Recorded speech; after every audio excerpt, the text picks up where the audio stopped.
క్లీం కృష్ణాయ గోవిందాయ గోపీజనవల్లభాయ నమః. ఓం క్లీం కృష్ణాయ గోవిందాయ గోపీజనవల్లభాయ నమః. ఓం క్లీం కృష్ణాయ గోవిందాయ గోపీజనవల్లభాయ నమః. జై శ్రీరామ్.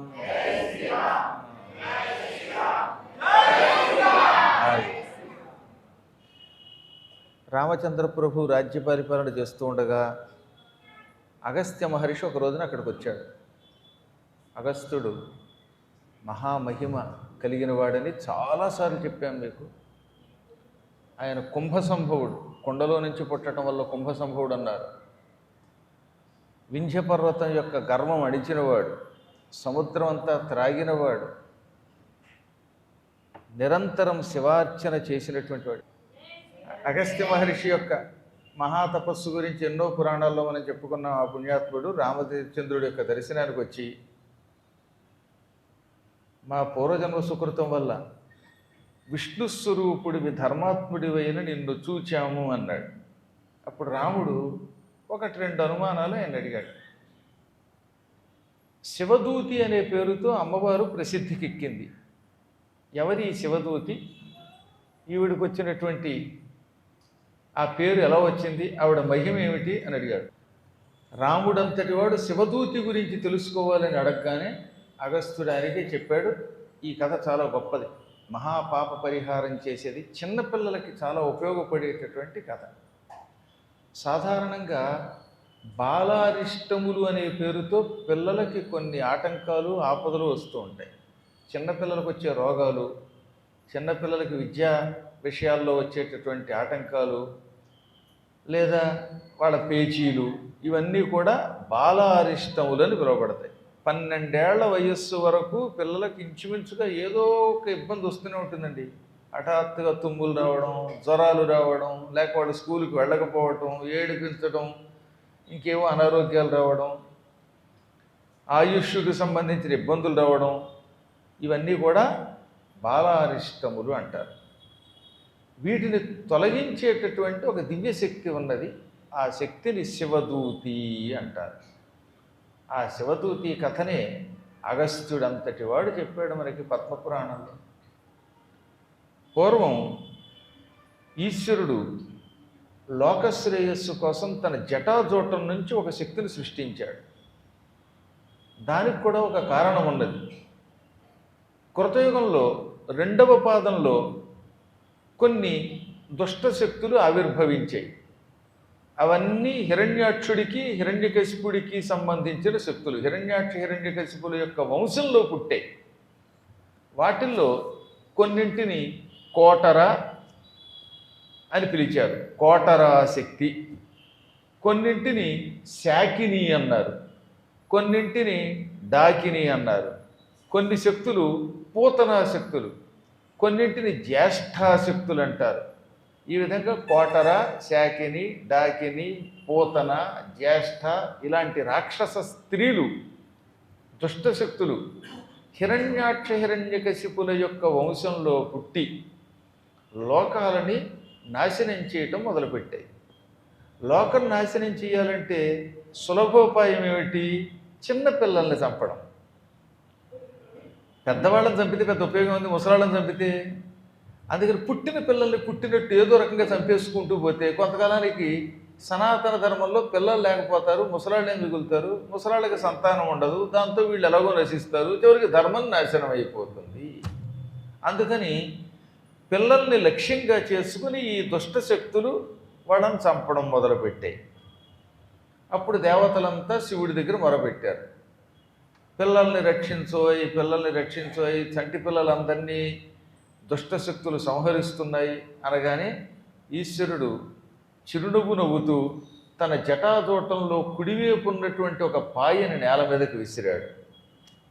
వెంటనే ఆ పాయ నుంచి ఒక అద్భుతమైన దివ్య రూపం, అమ్మవారి రూపం పుట్టుకొచ్చింది.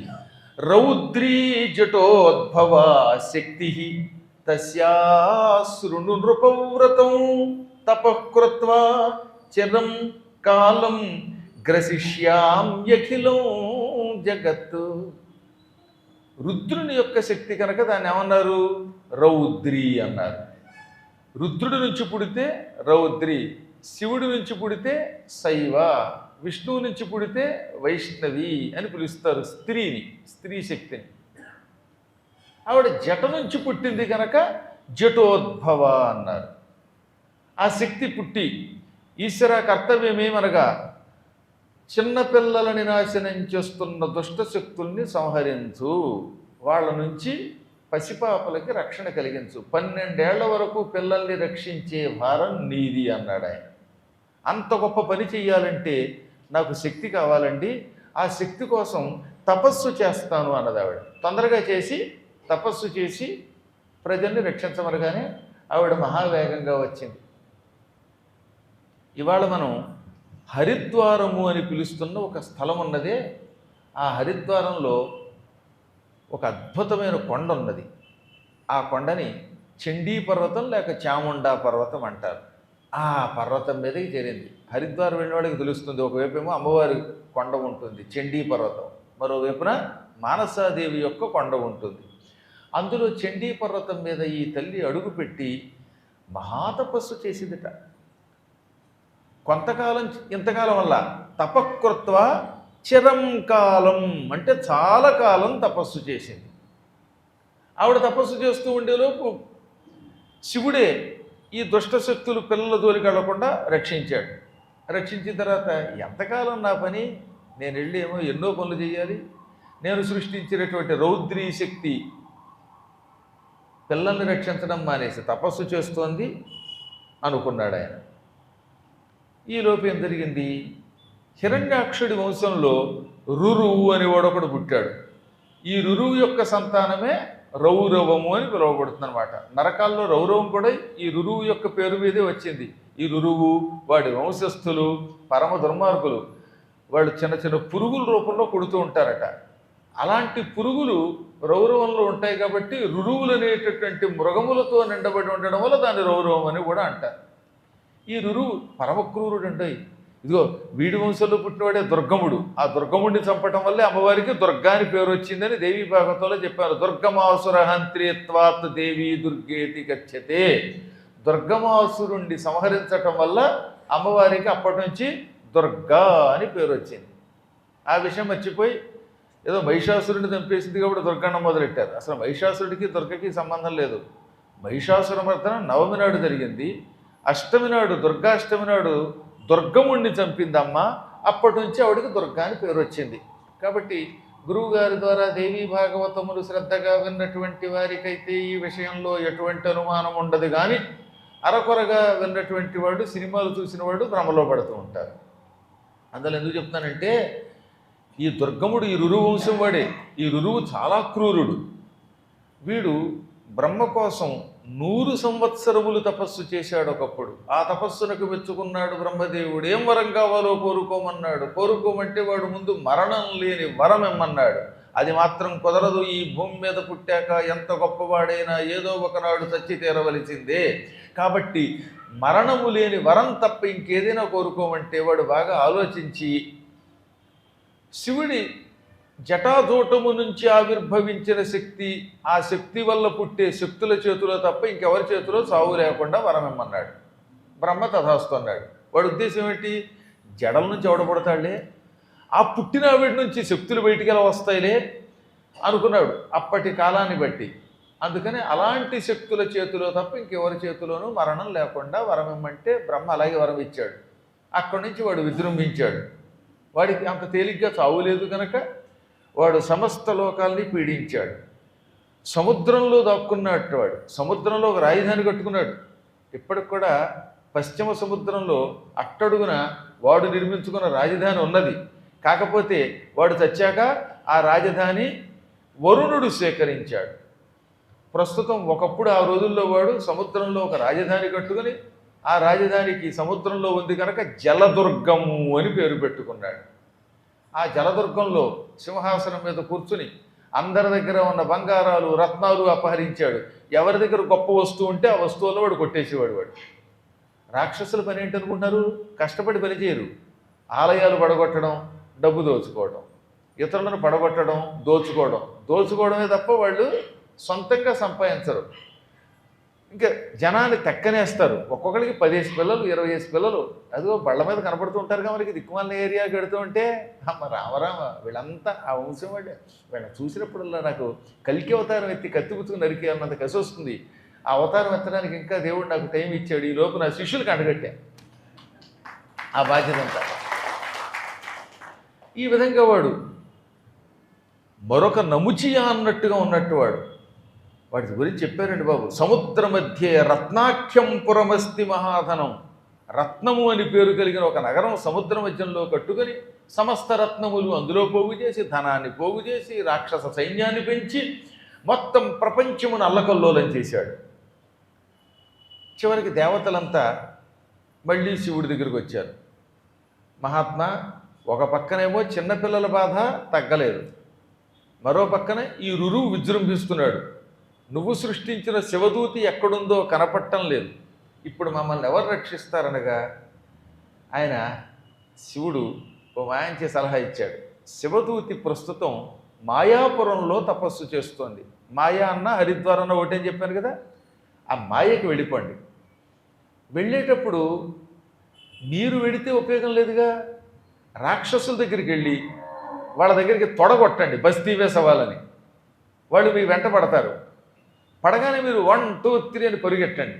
ఎందుకంటే వాళ్ళతో యుద్ధం మీరు చేయలేరు కనుక. ఇప్పుడున్న పరిస్థితుల్లో వాళ్ళకున్న వరాల వల్ల మీరు యుద్ధం చేయలేరు. అందుకని వాళ్ళు రెచ్చగొట్టి వాళ్ళు కత్తులు, కటార్లు, ఆయుధాలు పుచ్చుకుని మీ వెంట పడగానే పరుగున అమ్మవారున్న చండీ పర్వతానికి చేరండి. ఆ తర్వాత ఏం జరుగుతుందో చూడండి అన్నాడు. అనగా ఇంద్రుడు, ఏమంటే నాకు పరుగంటే భయం, అందులో ఏదో మామూలుగా పరిగెత్తమంటే పరిగెడతాం, కానీ ఎవడైనా వెంట తనువుకు వస్తున్నప్పుడు కంగారు వస్తుంది.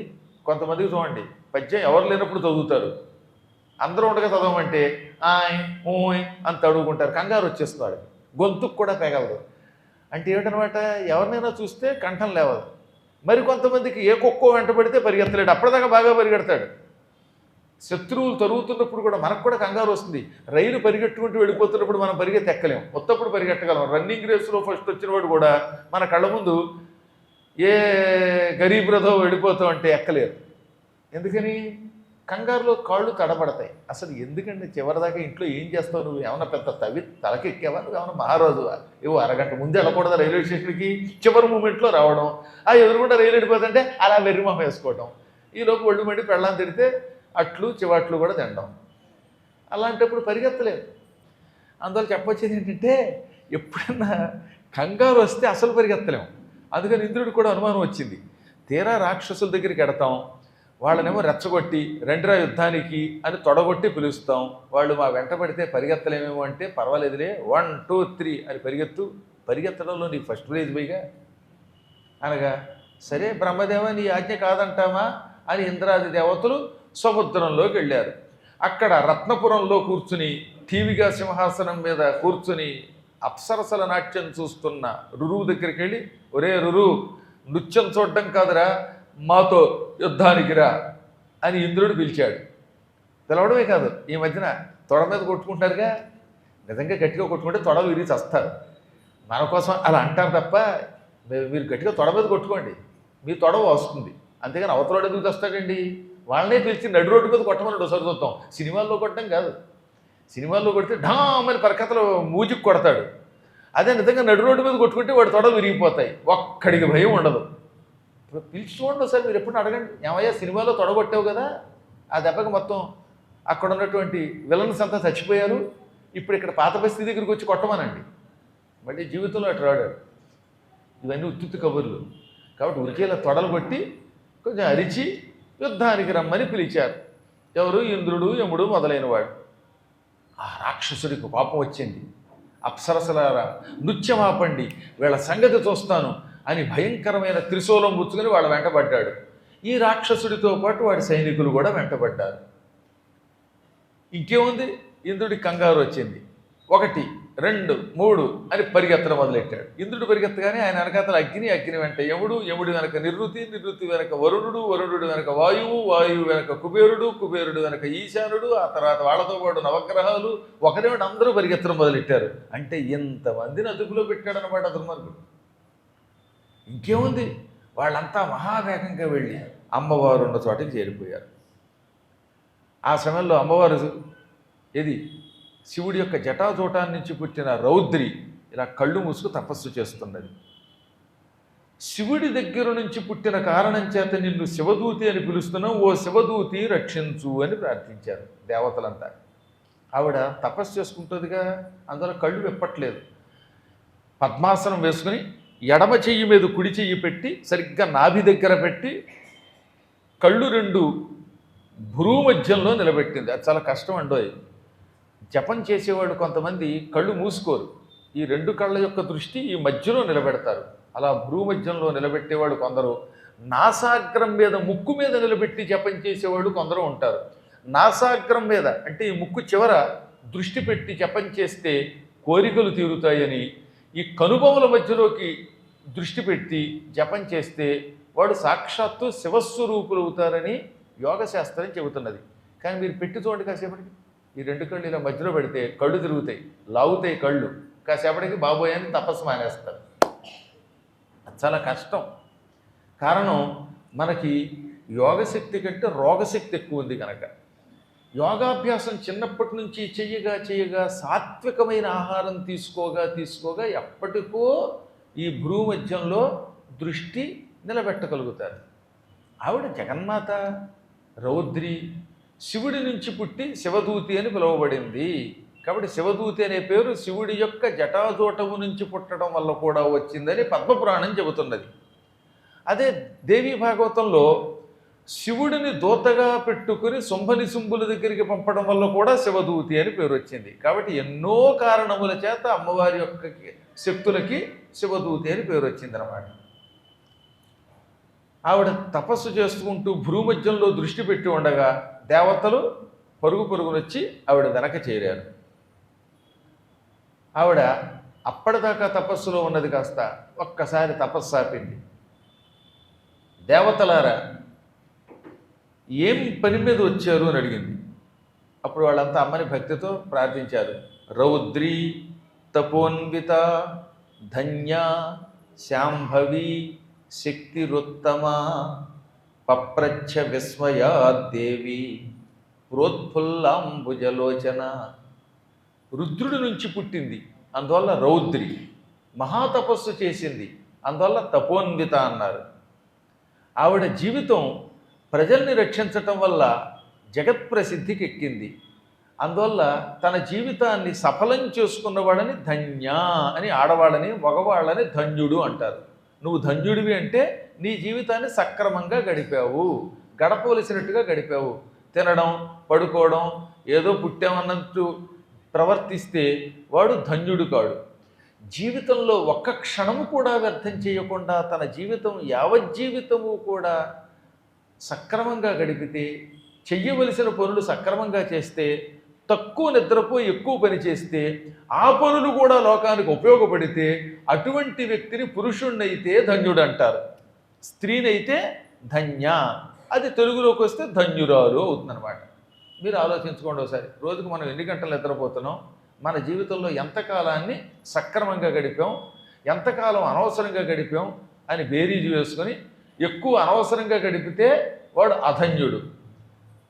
తన జీవితం అవసరంగా గడిపితే, లోకానికి ఉపయోగపడేలా గడిపితే, లేదా చదువుకోవడానికో ఆ చదువుని ఇతరులకు ఉపయోగపరచడానికో, సంపాదించిన సంపాదన ఇతరులకు ఉపయోగపడడానికో, తన భుజబలమో బుద్ధిబలమో ఇతరులకు ఉపయోగపడడానికో కాలం గడిపితే అటువంటి వాడు ధన్యుడు అన్నమాట. అందువల్ల రాముణ్ణి ధన్యుడు అన్నారు, మహాత్ముల్ని ధన్యులు అన్నారు. ఇప్పుడు కలియుగంలో ధన్యులు తగ్గిపోయారు. ఎందుకంటే పొద్దున్న ఎప్పుడు లేస్తామో మనకు తెలియదు, రాత్రి ఎప్పుడూ ఆలస్యం, పొద్దున్న 10ంటికి లేస్తారు, లేదా లేచి లేవగానే పరుగును ఉద్యోగానికి గడతాడు. ఆ వెళ్ళే దాంట్లో సగం అంతా అలసట, ఆ ఉద్యోగం ఏదో చేస్తాడు, డబ్బు సంపాదిస్తాడు, చచ్చి చెడి నిద్రపోయి అవి తిని ఇవి తిని తన జీవితం అంతా వ్యర్థంగా గడిపే వాళ్ళంతా అనర్ధ జీవులు. జీవితం వ్యర్థంగా కాకుండా సార్థంగా గడపాలి అని శాస్త్రం. సార్థకంగా గడపాలి, గడిపితే వాడు అదృష్టవంతుడు. అమ్మవారి జీవితం అంతా ఆవిడ ఆవిర్భవించిన దగ్గర నుంచి ఎప్పటి వరకు లోకశ్రేయస్సు కోసమే వినియోగిస్తున్నది కనుక ధన్య. శంభుడి నుంచి పుట్టింది కనుక శాంభవి శక్తి అన్నారు, ఉత్తమ శక్తి. ఆవిడ సంహారకారిణి. కాళరాత్రీతియాం విదుహు, ఆవిడ కాళరాత్రి అనగా నల్లని రూపంతో కాలమును అదుపులో పెట్టి పాపాత్ములకు మృత్యువునిస్తుంది. అటువంటి తల్లి ఈ దేవతలత్తా తన వెంట పడ్డంతో, తన వెనక దాక్కోవడంతో అన్నది, ఏం నాయనా మీరు ఎవరినో చూచి భయపడి నా దగ్గరకు వచ్చినట్టున్నారు, మీకెందుకు వచ్చింది ఈ భయం? ఎవరు మీకు ఇంత కష్టం కలిగించారు? మీకు నేనేం ఉపయోగపడను అన్నది. అప్పుడు దేవతలంతా, రురువు అనే ఒక భయంకరుడు ఉన్నాడండి, వాడు పరాక్రమవంతుడు, ఆ దుర్మార్గుడు మా వెంటబడ్డాడు, మమ్మల్ని చంపేస్తున్నాడు, వాడి సైనికులు క్రూరులు, రురువు యొక్క సైన్యం నుంచి మాకు రక్షణ కలిగించు తల్లి అన్నారు. నిన్ను శరణు కోరామన్నారు. ఆవిడ పకపక నవ్వింది. ఆ నవ్వడం కూడా పెద్ద పెట్టున నవ్వింది, భీమమైన నవ్వు నవ్వింది. ఒక్కసారి అలా నోరు తెరిచింది. వెంటనే ఆవిడ నోట్లోంచి సుందరీముడులు పుట్టుకొచ్చారు. ఎంతోమంది దేవతా స్త్రీలు పుట్టుకొచ్చారు. త్రిపుర సుందరి, హృదయదేవి, శిరోదేవి, శిఖాదేవి, కవచదేవి, నేత్రదేవి, అస్త్రదేవి, కామేశ్వరి, భగమాలిని, నిత్యక్లిండే, భైరుండే, వైనివాసిని, మహావజ్రేశ్వరి, శివదూతి, త్వరితే, కులసుందరి, నిత్యే, నీలపతాకే, విజయే, సర్వమంగళే, జ్వాలామాలిని, చిత్రే, మహానిత్యే, పరమేశ్వర పరమేశ్వరి, మిత్రేశమయి, షష్ఠీశమయి, ఉడ్డీశమయి, చర్యానాథమయి, లోపాముద్రామయి, అగస్త్యమయి, కాలతాపనమయి, ధర్మాచార్యమయి, ముక్తకేశీశ్వరమయి, దీపకళానాథమయి, విష్ణుదేవమయి, ప్రభాకర దేవమయి, తేజోదేవమయి, మనోజదేవమయి, కళ్యాణదేవమయి, వాసుదేవమయి, రత్నదేవమయి, శ్రీ రామానందమయి, అణిమాసిద్ధే, లహిమాసిద్ధే, గరిమాసిద్ధే, మహిమాసిద్ధే, ఈశత్వసిద్ధే, వశత్వసిద్ధే, ప్రాకామ్యసిద్ధే, భుక్తిసిద్ధే, ఇచ్ఛాసిద్ధే, ప్రాప్తిసిద్ధే, సర్వకామసిద్ధే, బ్రాహ్మి, మాహేశ్వరి, కౌమారి, వైష్ణవి, వారాహి, మాహేంద్రి, చాముండే, మహాలక్ష్మి, సర్వసంక్షోభిణి, సర్వవిత్రావిణి, సర్వాకర్షిణి, సర్వాహ్లాదిని, సర్వసమ్మోహిని, సర్వస్తంభిని, సర్వదృంభిణి, సర్వవశంకరి, సర్వరంజని, సర్వోన్మాదిని, సర్వార్థసాధికే, సర్వసంపత్తి పూరణి, సర్వమంత్రమయి, సర్వద్వంద్వక్షయంకరి, సర్వసౌభాగ్యదాయక చక్రస్వామిని, సంప్రదాయ యోగిని, కుడోత్తీర్ణ యోగిని, సర్వజ్ఞే, సర్వశక్తి, సర్వైశ్వర్యప్రదాయిని, సర్వజ్ఞానమయి, సర్వవ్యాధి వినాశిని, సర్వాధార స్వరూపే, సర్వపాపహరే, సర్వానందమయి, సర్వరక్షాస్వరూపిణి, సర్వేప్సిత ఫలప్రదే, సర్వరక్షాకర చక్రస్వామిని, నిగర్భయోగిని, వసిని, కామేశ్వరి, మోదిని, విమలే, అరుణే, జయిని, సర్వేశ్వరి, కౌళిని, సర్వరోగార చక్రస్వామిని, రహస్యయోగిని, బాణిని, చాపిని, పాసిని, అంకుశిని, మహాకామేశ్వరి, మహావజ్రేశ్వరి, శివదూతి, త్వరితే, కులసుందరి, నిత్యే, నీలపతాకే, విజయే, సర్వమంగళే, జ్వాలామాలిని, చిత్రే, మహానిత్యే, పరమేశ్వర పరమేశ్వరి, మిత్రేశమయి, షష్ఠీశమయి, ఉడ్డీశమయి, చర్యానాథమయి, లోపాముద్రామయి, అగస్త్యమయి, కాలతాపనమయి, ధర్మాచార్యమయి, ముక్త కేశీశ్వరమయి, దీపకళానాథమయి, విష్ణుదేవమయి, ప్రభాకర దేవమయి, తేజోదేవమయి, మనోజదేవమయి, కళ్యాణదేవమయి, వాసుదేవమయి, రత్నదేవమయి, శ్రీ రామానందమయి, అణిమాసిద్ధే, లఘిమాసిద్ధే, గరిమాసిద్ధే, మహిమాసిద్ధే, ఈశత్వసిద్ధే, వశత్వసిద్ధే, ప్రాకామ్యసిద్ధే, భుక్తిసిద్ధే, ఇచ్ఛాసిద్ధే, ప్రాప్తిసిద్ధే, సర్వకామసిద్ధే, బ్రాహ్మి, మాహేశ్వరి, కౌమారి, వైష్ణవి, వారాహి, మాహేంద్రి, చాముండే, మహాలక్ష్మి, సర్వసంక్షోభిణి, సర్వద్రావిణి, సర్వాకరిణి, సర్వశంకరి, సర్వరంజని, సర్వోన్మాదిని, సర్వమహంసే, సర్వకేతిని, సర్వబీజే, సర్వయోనే, సర్వత్రిఖండే, త్రైలోక్యమోహన చక్రస్వామిని, ప్రకటయోగిని, కామాకర్షిణి, బుద్ధ్యాకర్షిణి, అహంకారాకర్షిణి, శబ్దాకర్షిణి, స్పర్శాకర్షిణి, రూపాకర్షిణి, రసాకర్షిణి, గంధాకర్షిణి, చిత్తాకర్షిణి, ధైర్యాకర్షిణి, స్మృత్యాకర్షిణి, నామాకర్షిణి, బీజాకర్షిణి, ఆత్మాకర్షిణి, అమృతాకర్షిణి, శరీరాకర్షిణి, సర్వాశా పరిపూరక చక్రస్వామిని, గుప్తయోగిని, అనంగ కుసుమే, అనంగమేకలి, అనంగమదని, అనంగమదనాతురి, అనంగరేకే, అనంగవేగిని, అనంగాంకుశి, అనంగమాలిడి, సర్వసంక్షోభణ చక్రస్వామిని, గుప్తతరయోగిని, సర్వసంక్షోభిణి, సర్వద్రావిణి, సర్వాకర్షిణి, సర్వాక్లాదిని, సర్వసంభోగిని, సర్వస్తంభిని, సర్వజృంభిణి, సర్వవశంకరి, సర్వరంజని, సర్వోన్మాదిని, సర్వార్థ సాధికే, సర్వసంపత్తి పూరణి, సర్వమంత్రమయి, సర్వద్వంద్వక్షయంకరి, సర్వ సౌభాగ్యదాయక చక్రస్వామిని, కుడోత్తరీర్ణ యోగిని, సర్వజ్ఞే, సర్వశక్తి, సర్వైశ్వర్యప్రదాయిని, సర్వజ్ఞానమయి, సర్వవ్యాధి వినాశిని, సర్వాధార స్వరూపే సర్వ పాపహరే సర్వానందమయి సర్వరక్షాస్వరూపిణి సర్వేప్సిత ఫలప్రదే అని ఈ విధంగా మొత్తం దేవీ ఖడ్గమాలలో చెప్పబడిన ఈ దేవతలంతా కూడా వరుసగా వచ్చారు. వీటిల్లో ఉన్న ఈ శక్తుల్నే దేవీ ఖడ్గమాలలో కూడా గుదిగుచ్చి చేర్చారు.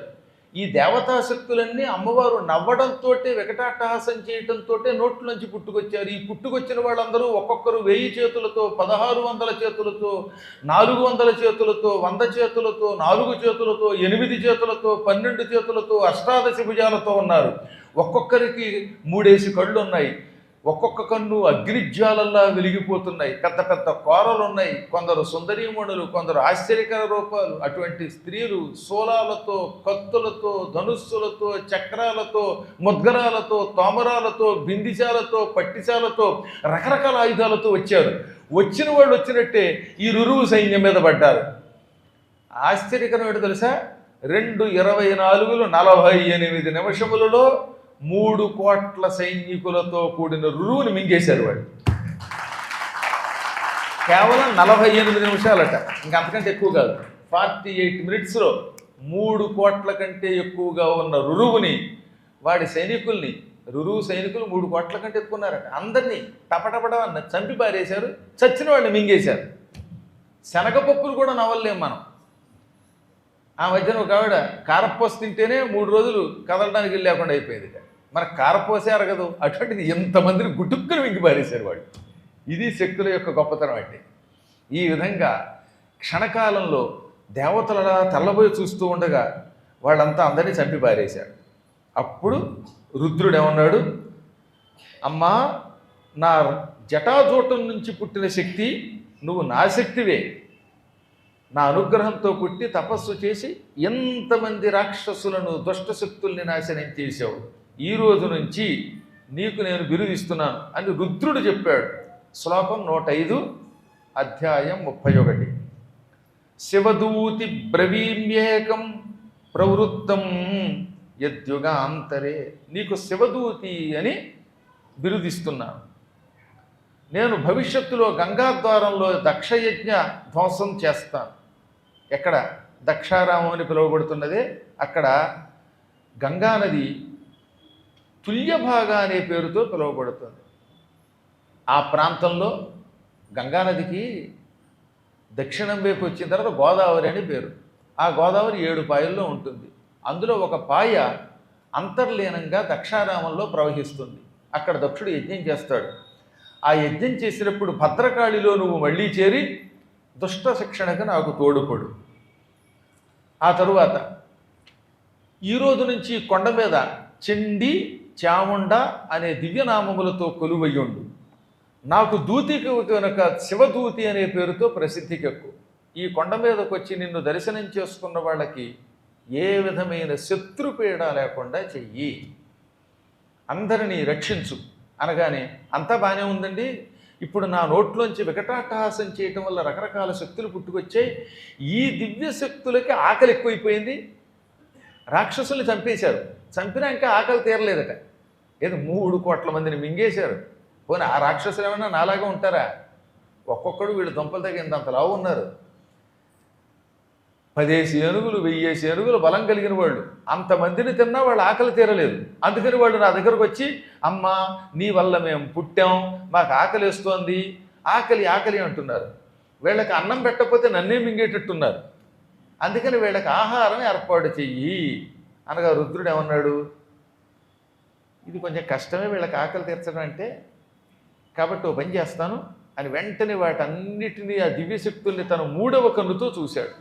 చూచి వాటికి జఠరాగ్నిని అదుపులో పెట్టాడు. విపరీతమైన ఆకలిని సామాన్యమైన ఆకలిగా మార్చాడు. ఈ రోజు నుంచి మీరు దుష్టులైనటువంటి వాళ్ళు కొంతమంది చిన్నప్పుడు చచ్చిపోతూ ఉంటారు. ఆ చచ్చిపోయిన పిల్లల దగ్గరికి వెళ్ళి వాళ్ళ హృదయములను మింగండి. బాల్యమరణములను పొందినటువంటి వాళ్ళంతా మీకు ఆహారము అనగానే మళ్ళీ అమ్మవారు అన్నది, ఇదేం భోజనం అండి బాబు, ఎవడన్నా వెంటనే అవుతాడు, ఇది కొంచెం అప్రాకృతమైనటువంటి భోజనం ఇవ్వాలి తప్ప ప్రాకృత భోజనం ఇవ్వకూడదు కదా అన్నది ఆవిడ సుస్పష్టంగా. ఈ ఆహారం కుత్సితం భవతా దత్తం, పిల్లలు చచ్చిపోతారా?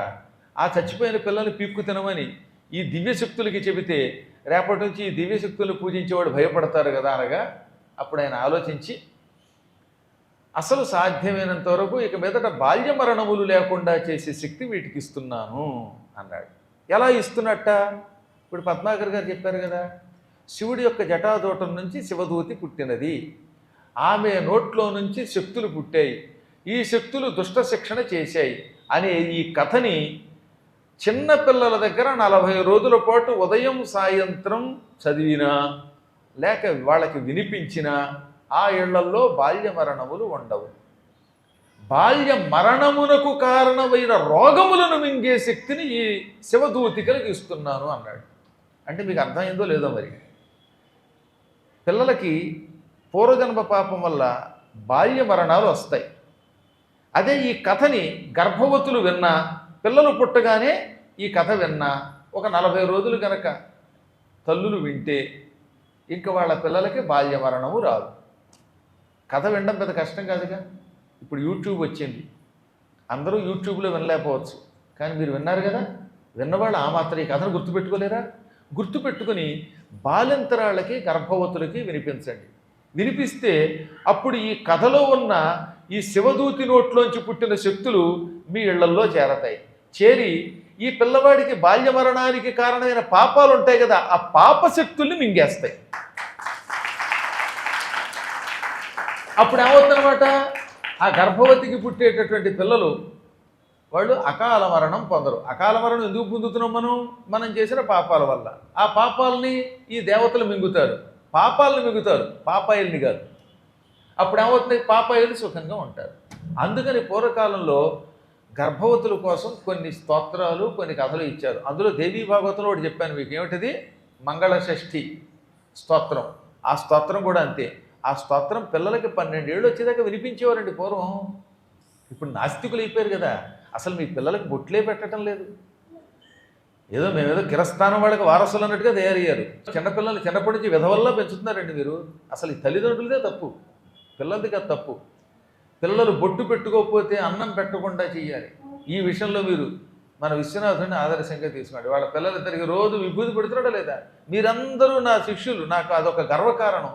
మీరంతా గుడిబడి టీములోను సత్సంగంలోనూ ఉండి మీ పిల్లల్ని సరైన మార్గంలో నడుపుతున్నారు, మీ పిల్లలకి విభూతి పెడుతున్నారు, బొట్టు పెడుతున్నారు. కానీ కొంతమంది తమ పిల్లల్ని కిరస్థానం వాతావరణంలో పెంచుతున్నారు. నాకు చాలా కోపం వచ్చేస్తుంది బొట్టు లేకుండా ఎవరైనా కనపడితే. మనం హిందువులమై పుట్టాం, సనాతన ధర్మానికి వారసులుగా పుట్టాం, పుట్టి బొట్టు పెట్టుకోకుండా అన్నం తింటారా మీరు? ఎందుకు ఈ దరిద్రం? దీనివల్లే మీ పిల్లలకు తెలియకుండానే మీరు చాలా అనారోగ్యాలు తెచ్చిపెడుతున్నారు. మీ పిల్లలు పాడైపోవడానికి మూల కారణం ఇదే. మీ పిల్లలు పాడైపోతున్నారంటే దానికి కారణం తల్లిదండ్రులే. ఈ రోజు నుంచి పిల్లలకు బొట్టు పెట్టండి. ఈ మంగళషష్ఠి స్తోత్రం పిల్లలకి వినిపించండి. ఇప్పుడు నేను చెప్పిన శివదూతి కథ వినిపించండి. మీరు విన్నారుగా, విన్న కథ గుర్తుపెట్టుకోండి, క్లుప్తంగా చెప్పండి, అంతా గుర్తు లేకపోయినా. అప్పుడు పిల్లలు బాగుపడతారు. పిల్లల్లో పెంకితనం తగ్గుతుంది, మూర్ఖత్వం తగ్గుతుంది, వాళ్ళకు వచ్చే వ్యాధులు తొలగుతాయి, అకాల మరణములు తొలగుతాయి. భవిష్యత్ తరాల్లో మంచి తరాలు అయినటువంటి వాళ్ళు పిల్లలు తయారవుతారు. మళ్ళీ సనాతన ధర్మానికి వారసులు తయారవుతారు. అందువల్ల ఒక 40 రోజులు కనీసం చెప్పండి, అది పెద్ద కష్టం కదా. ఒక మండల దీక్షతో చెప్పండి, గర్భవతులకు ముఖ్యంగా చెప్పండి, బాలింతలకి చెప్పండి. ఈ కథ ఒకటి, దేవీ భాగవతంలో ఉన్న మంగళషష్ఠి కథ. ఈ 2 కథలు చాలా గొప్పవన్నమాట. ఆ విధంగా ఈశ్వరుడిచ్చిన వరం వల్ల ఈ శివదూతి ప్రజారక్షణకి బయలుదేరింది, బాలరక్షణకి సిద్ధపడింది. ఇంకో రహస్యం కూడా చెప్పాలి ఇక్కడ. శివాజీ తల్లి తెలుసుగా మీకు, జిజియాబాయి. ఆవిడ శివాజీకి చిన్నప్పుడు ఈ కథ చెప్పేది, ఈ స్తోత్రం ఆయన చేత చదివించింది.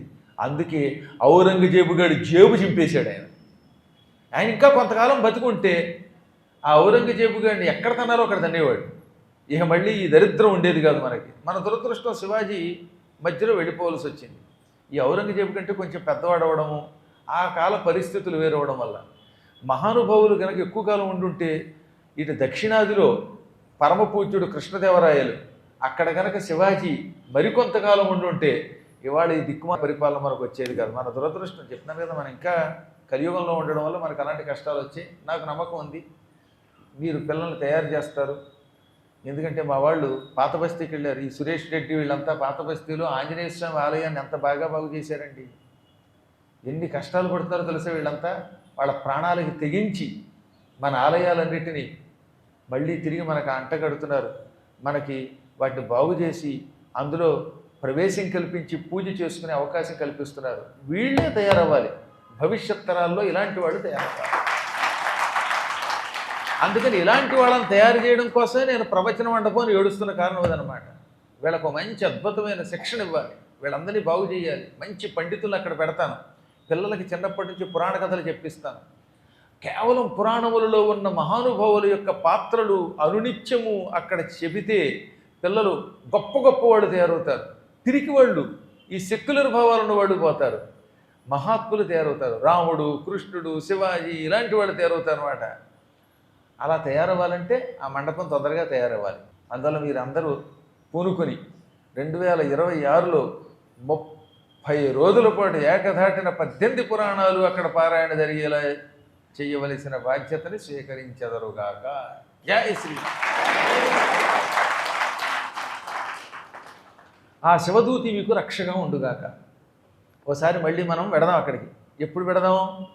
2025లో జూన్ 26, 27 ప్రయాణం ఉంది కదా. సుఖస్థల పెడుతున్నాం. ఆ సుఖస్థలకి కేవలం 30 కిలోమీటర్లు లేక 40 కిలోమీటర్ల దూరంలోనే ఉంది హరిద్వారం. హరిద్వార్కి బాగా దగ్గరేది. అప్పుడు అక్కడ అమ్మవార్ల యొక్క శక్తులు చూడాలి. హరిద్వార్లో గంగా స్నానం చెయ్యాలి. ఆ శివదూతి స్తోత్రాన్ని ఇప్పుడు ఇందాక చెప్పిన స్తోత్రాన్ని అక్కడ చేసుకుందాం. ఇక రామచంద్రుడికి అగస్త్యుడికి కథ చెప్పిన తర్వాత మరొక అద్భుతమైన కథ చెప్పాడు. పూర్వం అత్యంత ప్రాచీన కాలంలో నేను దండకారణ్యంలో తిరిగాను. ఆ దండకారణ్యంలో నా భార్యా సమేతంగా తిరుగుతూ ఒక విచిత్రమైనటువంటి కొలను చూశాను. అది విశాలమైన కొలను. ఆ కొలను దగ్గరగా అగస్త్యుడు వెళ్ళాట. అందులో స్నానం చేశాడు.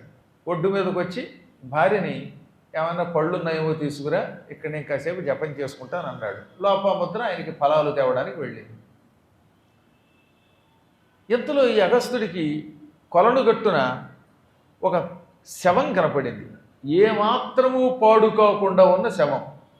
హఠాత్తుగా చూస్తే అది శవంలా కనపడదు, ఎవడో నిద్రపోతున్నట్టు కనపడుతుంది. ముందు ఈయన అనుకున్నట్ట, పట్టపగలు ఎవడన్నా నిద్రపోతున్నాడా? సాధారణంగా పగలు ఎక్కువ నిద్రపోకూడదని చేస్తున్నాం. ఏదో పెద్దవాళ్ళు ఒక గంట, అరగంట, 1 గంట 2 మధ్యలో 2 to 3 పడుకోవాలి. కానీ మరి సాయంత్రం 4:30 దాకా పడుకుంటే వాడు అనారోగ్యవంతుడు అని అర్థం. అది కూడా ఒక దరిద్ర లక్షణం. ఎక్కువ నిద్రపోకూడదు. ఎవడరా వీడు నిద్రపోతున్నాడు అని అగస్త్యుడు జపమాపి అక్కడికి వచ్చి చూస్తే అతడు నిద్రపోవడంలా, అదో శవం. ఆశ్చర్యం. శవం కేవలం నిద్రపోతున్నట్టుగానే ఉన్నది అనుకుంటే హఠాత్తుగా ఆకాశంలో ఒక శబ్దం వినపడింది. అగస్త్యుడు తలెత్తి చూశాడు. పైన ఒక విమానం కనపడింది. అదొక దివ్య విమానం. పద్మరాగాది మణులు తాపడము చేయబడి బంగారముతో తయారు చేయబడిన గొప్ప దివ్య విమానం. ఆ దివ్య విమానానికి మంచి రెక్కలు కూడా ఉన్నాయి. ఆ రెక్కలతో కూడిన విమానం సరిగ్గా ఈ శవానికి పైన ఆకాశంలో ఆగింది. అది నేల మీదకి దిగదు, ల్యాండ్ అవ్వదు. ఆకాశంలో బ్యాండే తప్ప ల్యాండ్ అవ్వదు. ఆ విమానంలోంచి ఒక మహాపురుషుడు, దివ్య పురుషుడు దిగాడు. వాడు అచ్చం ఎలా ఉన్నాడు? ఈ సరస్సు దగ్గర నేల మీద పడి ఉన్న శవం ఎలా ఉందో అలా ఉన్నాడు. కవల పిల్లలు ఉంటారు సరే, రాముడు, భీముడు, గంగా, మంగ, అలాగా అవతల వ్యక్తి ఈ శవం అచ్చం ఒకే రకంగా ఉన్నారు. కాకపోతే ఇదేమో చచ్చిన శవం, వాడు బతికున్నవాడు. వాడు దిగడంతో అగస్త్యుడు కొంచెం దూరం నుంచి ఇదంతా అబ్జర్వ్ చేస్తున్నాడు. వాడు దిగి సరోవరంలో అడుగుపెట్టి కాళ్ళు చేతులు కడుక్కొని ఈ శవం దగ్గర కూర్చుని, ఏదో మనం విస్తరాకు దగ్గర కూర్చున్నట్టుగా కూర్చుని శుభ్రంగా శవం అంతా పీక్కు తినేశాడు. కాళ్ళు, చేతులు, తల, పొట్ట, సమస్త మాంసాలు అని తినేశాడు శుభ్రంగా. మామిడి పండు పీక్కు తిన్నట్లుగా. దిక్కుమాల పండు తినాలంటేనే పిసుక్కుని పీకి పీచు పళ్ళల్లో అడ్డం పడితే తినలేకపోతున్నాం మనం. అందుకని ఈ మధ్యన ఒక ఆవిడ నాకు మామిడి పండు బదులుగా జ్యూస్ తీసి ఇవ్వండి, వితౌట్ ఐస్ ఇవ్వండి జ్యూస్ అంది. ఇప్పుడు మన కేసు ఎలా ఉంది? అంటే పళ్ళు కూడా పనిచేయట్లేదు. అటువంటిది శవాన్ని ఏ ఆయుధము లేకుండా దంతములతో పీక్కుని తిన్నాడు వాడు. పూర్తిగా తినేశాడు మాంసం అంతా, చర్మంతో సైతంగా. ఇప్పుడు ఏమైంది? ఆ శవం పీక్కు తినడం వల్ల అస్థి పంజరము వలె మిగిలిపోయింది, ఎముకల పోగు మిగిలింది. ఆ తర్వాత మళ్ళీ చెరువు దగ్గరికి వెళ్ళాడు. కాళ్ళు చేతులు మూతి అంతా కూడా కడుక్కొని శుభ్రంగా ఆచమనం చేసి నీళ్లలోంచి బయటకు వచ్చాడు. అలా వస్తూ ఉండగానే శవం మళ్ళీ యథాతథంగా తయారైపోయింది. మొత్తం శవం అంతా పీక్కు తిన్నాక కూడా మళ్ళీ ఈయన ఒడ్డుకు రాగానే ఆ శవం ఇంతకు పూర్వం ఎలా అయితే ఒక వ్యక్తి నిద్రపోతున్నట్లుగా అక్కడ పడుకొని ఉన్నట్లుగా కనపడిందో అలాగే ఉన్నది. పూర్తిగా మాంసముతో చర్మముతో అందంగా తయారైపోయింది. ఆ శవం చుట్టూ ప్రదక్షిణ చేసి ఈ పురుషుడు తిరిగి విమానం ఎక్కబోతూ ఉంటే అగస్త్యుడు ఆగు నాయనా అన్నాడు. వెంటనే ఆయన, మీరు అగస్త్య మహర్షేనా అన్నట్ట. అవును నాయన, నన్ను ఎలా గుర్తించావనగానే, నన్ను ఈ ప్రపంచంలో చూడగలిగేది ఒక్క అగస్త్యుడు తప్ప ఎవరూ కాదు. నేను ఎవరికీ కనపడను, నీకు కనపడ్డాను. నీకు కనపడ్డానంటే నువ్వే అగస్త్యుడు అని అర్థమైపోయింది అన్నట్ట. అసలు నువ్వెవడివి? ఈ శవం ఎవరిది? పీక్కుని ఎందుకు తిన్నావు? నన్ను చూడగానే అగస్త్యుడు అన్నావు, నాకు మాత్రమే నువ్వు కనపడతావని చెప్పావు. నీ కథ ఏమిటి, నీ కమావిషయం ఏమిటి అన్నాడు అగస్త్యుడు. అప్పుడు ఆయన చెప్పాడు, అయ్యా నా పేరు శ్వేతుడండి. మా పూర్వులు విదర్భ దేశాన్ని పరిపాలించారు, నన్ను శ్వేతుడు అంటారు. నేను ఈ భూమండలాన్ని, సప్తద్వీపములతో కూడిన భూమండలాన్ని ఒకానొకప్పుడు ఏకఛత్రాధిపత్యంగా పరిపాలించాను.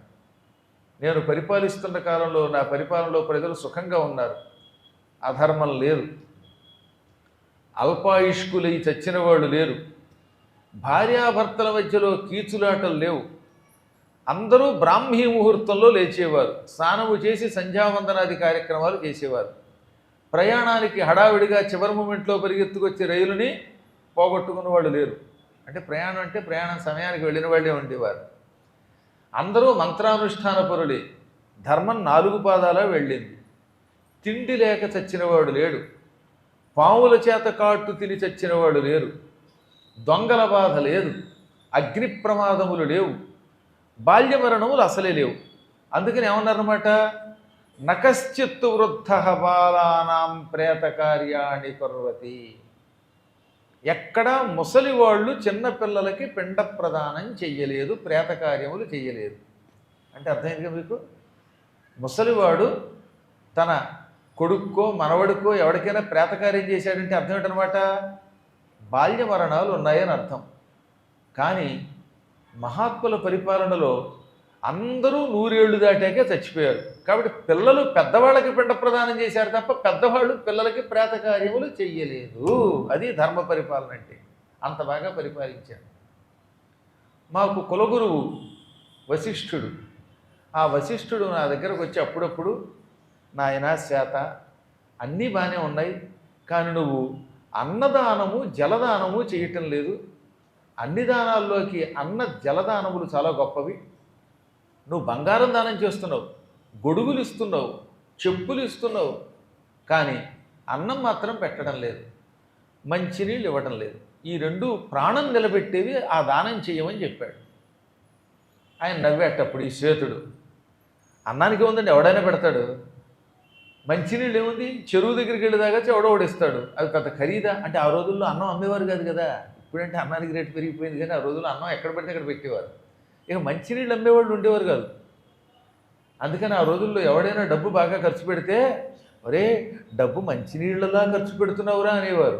ఇప్పుడేమైపోయింది, మంచినీళ్ళ కోసం ఖర్చు పెడుతున్నాం. రైలు ఎక్కామా, దిగేలోపు మన జేబంతా మంచినీళ్ళకే ఖర్చు. విమానాశ్రయానికి వెళ్ళామా, మన వాటర్ బాటిల్ అలౌ చేయడు, లోపల వాటర్ బాటిల్ 200, మొత్తం క్షవరం. ఈ చివరి నుంచి ఆ చివరి దాకా డబ్బంతా మంచినీళ్ళకి ఖర్చు పెట్టేస్తున్నాం. కక్కుర్తిపడి మంచినీళ్ళు కొనుక్కోకుండా రైల్వే స్టేషన్లో నీళ్ళు తాగాడా, అయిపోయాడు. ఇంటికి వచ్చాక వారం రోజుల పాటు కిరసనాయిలే, ఒకటే గొడవ. ఎన్ని గొడవలు. కాబట్టి ఇప్పుడు కలియుగంలో కర్మయోగం ఏమిటో తెలియదు, కానీ డబ్బు మంచినీళ్ళ కోసం ఖర్చు పెడుతున్నారు, డబ్బు మంచినీళ్ళలా ఖర్చు పెట్టడం కాదు. ఆ రోజుల్లో మంచినీళ్ళు ఎక్కడ పడితే అక్కడ ఇచ్చేవారు, చలివేంద్రాలు పెట్టేవారు, ఏ ఇంటికి వెళ్ళినా మంచినీళ్ళు ఇచ్చేవారు. అందుకని ఆయన ఏమనుకున్నాడు, ఆ మంచినీళ్ళు దండగా, భోజనం పెట్టడం దండగా, అది డబ్బిస్తే అవతలోడు ఆనందపడతాడు. అందువల్ల బంగారం దానం చేస్తాను, వెండి దానం చేస్తాను, నవరత్నములు దానం చేస్తాను అన్నాడు ఆయన. ఆయన ఉండుంటే మన పీఠానికి 600 గజాలు ఏమిటి కర్మ, 2 ఎకరాలు ఇచ్చేవాడు ఆయన. సరే ఏది ఏమైనప్పటికీ వశిష్ఠుడు చెప్పిందని ఆయన పెడచెవిన పెట్టాడు. ఎందుకంటే అన్నము జలము దానం చేయటం బంగారమే గొప్పది, వెండే గొప్పది, భూమి గొప్పది, అవి గొప్పవి ఇవి గొప్పవి అన్నాడు. అప్పటికి వశిష్ఠుడు చెప్పాడు బంగారం అవసరమే, వెండి అవసరమే, అవి పుచ్చుకుంటారు ఆనందిస్తారు, కానీ ప్రాణం నిలబెట్టేది చివరికి అన్నమే రాపిచ్చాడా అంటే ఆహా అన్నట్ట. వినలేదు. కొంతమంది అంతే, పెద్దలు చెబితే వినరు, మూర్ఖంగా వాదిస్తారు. మా ఓటి వాడు ఏదైనా చెప్పామంటే దాని వెనకాతలు మేమే ద్వేషంతో చెబుతామా? ధర్మం కోసం చెబుతాం.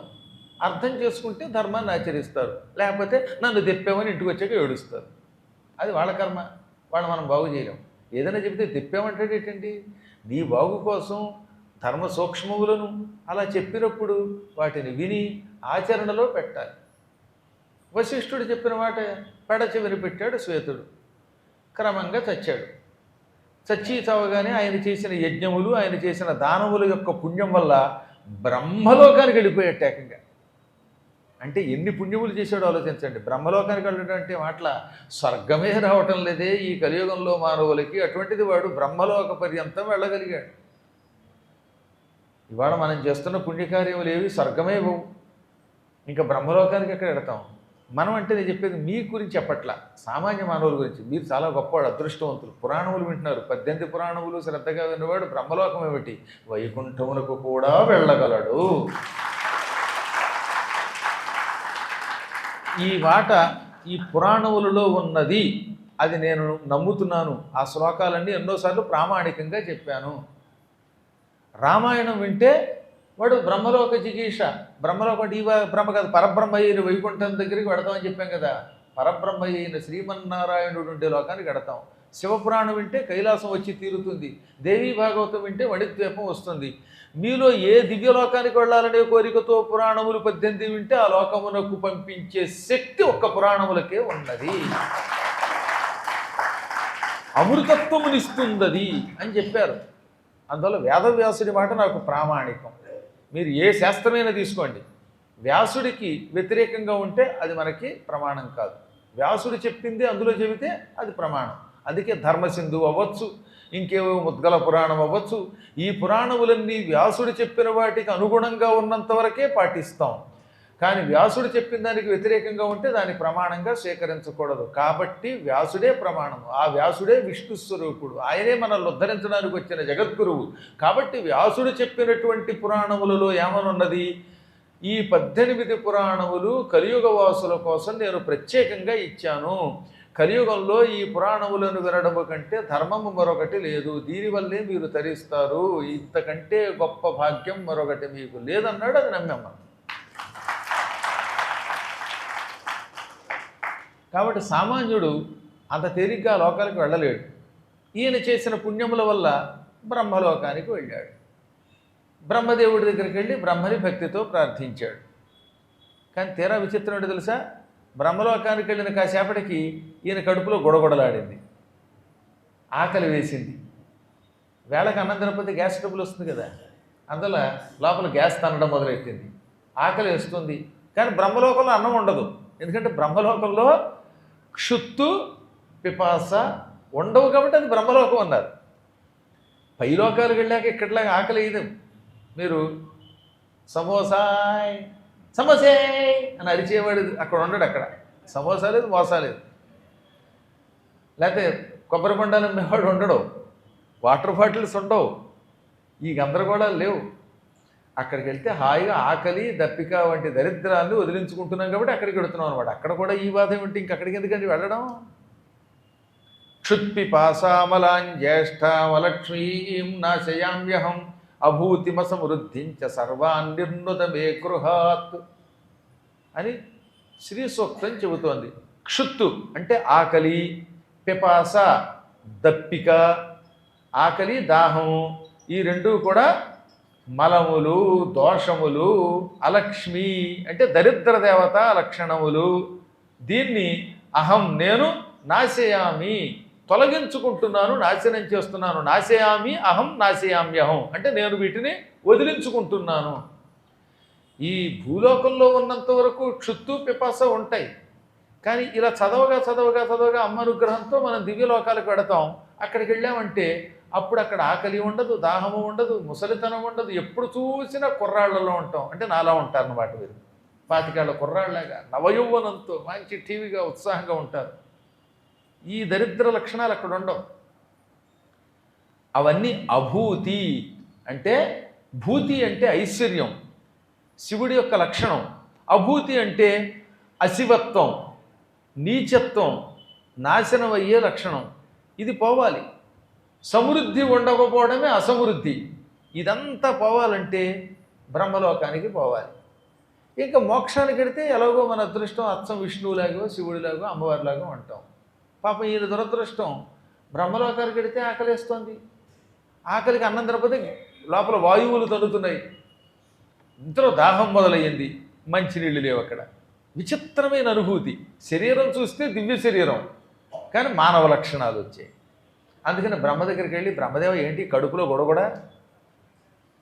అసలే నీరసంగా ఉంది, ఆకలిస్తుంది ఏంటంటే ఆయన నవ్వాడు.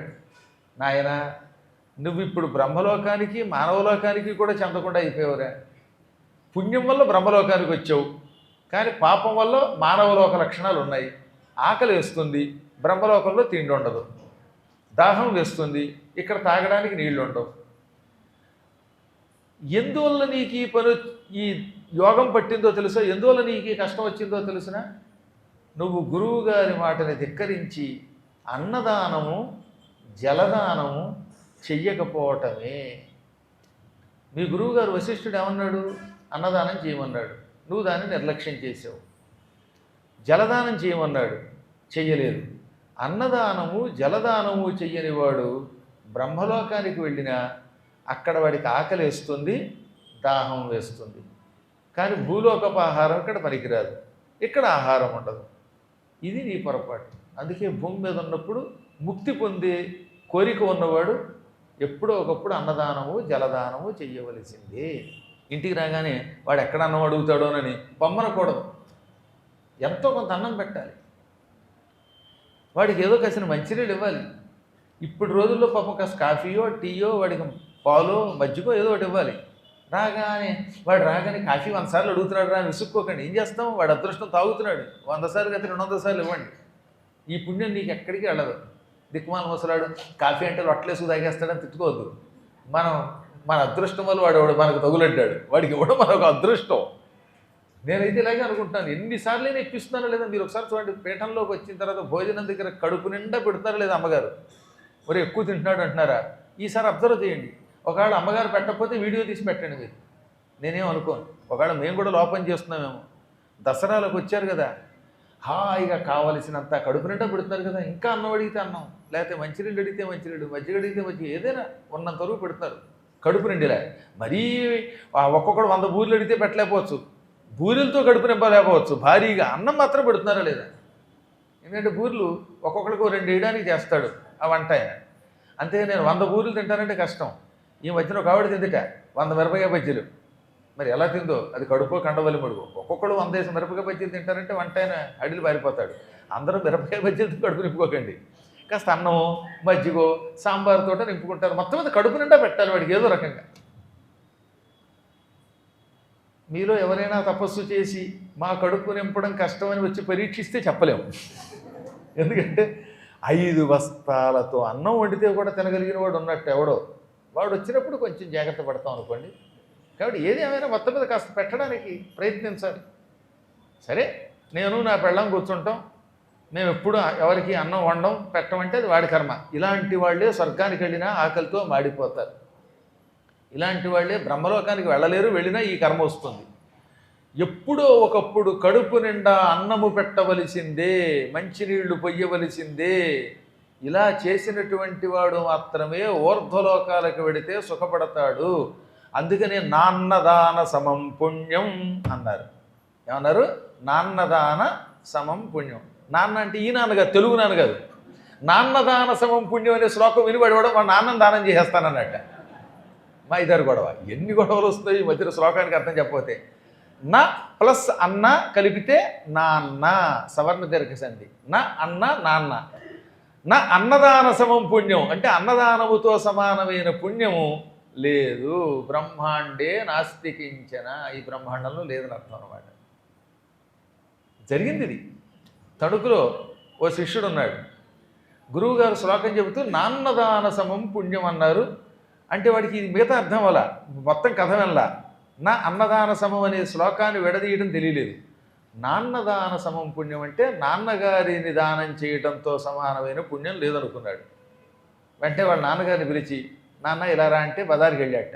అక్కడ ఎవరో పాపం ఇలాంటి అర్చక స్వామి కనపడితే ఓ రూపాయి ఇవ్వడం మానేశాడు. పైగా ఇదో మా నాన్నని దానం చేస్తానని చేతిలో పెట్టాట. ఆయన్ని వీడేం చేసుకుంటాడు, మళ్ళీ అదో దండగా ఆయన పోషించద్దు.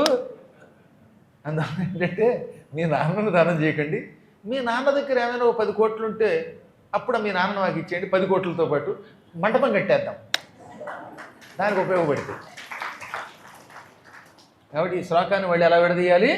నా అన్నదాన సమం పుణ్యం, అన్నదానముతో సమానమైన పుణ్యము లేదు. అలాగే జలదానం చెయ్యాలి, చేస్తే అప్పుడు వాడు ఆ లోకానికి వెడితే ఈ ఆకలి దప్పిక ఉండవు.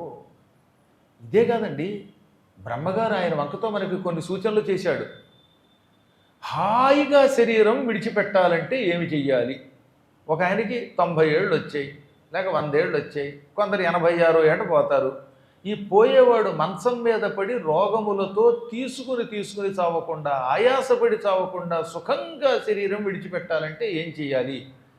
తోయాన్నదాన పరాయణాః.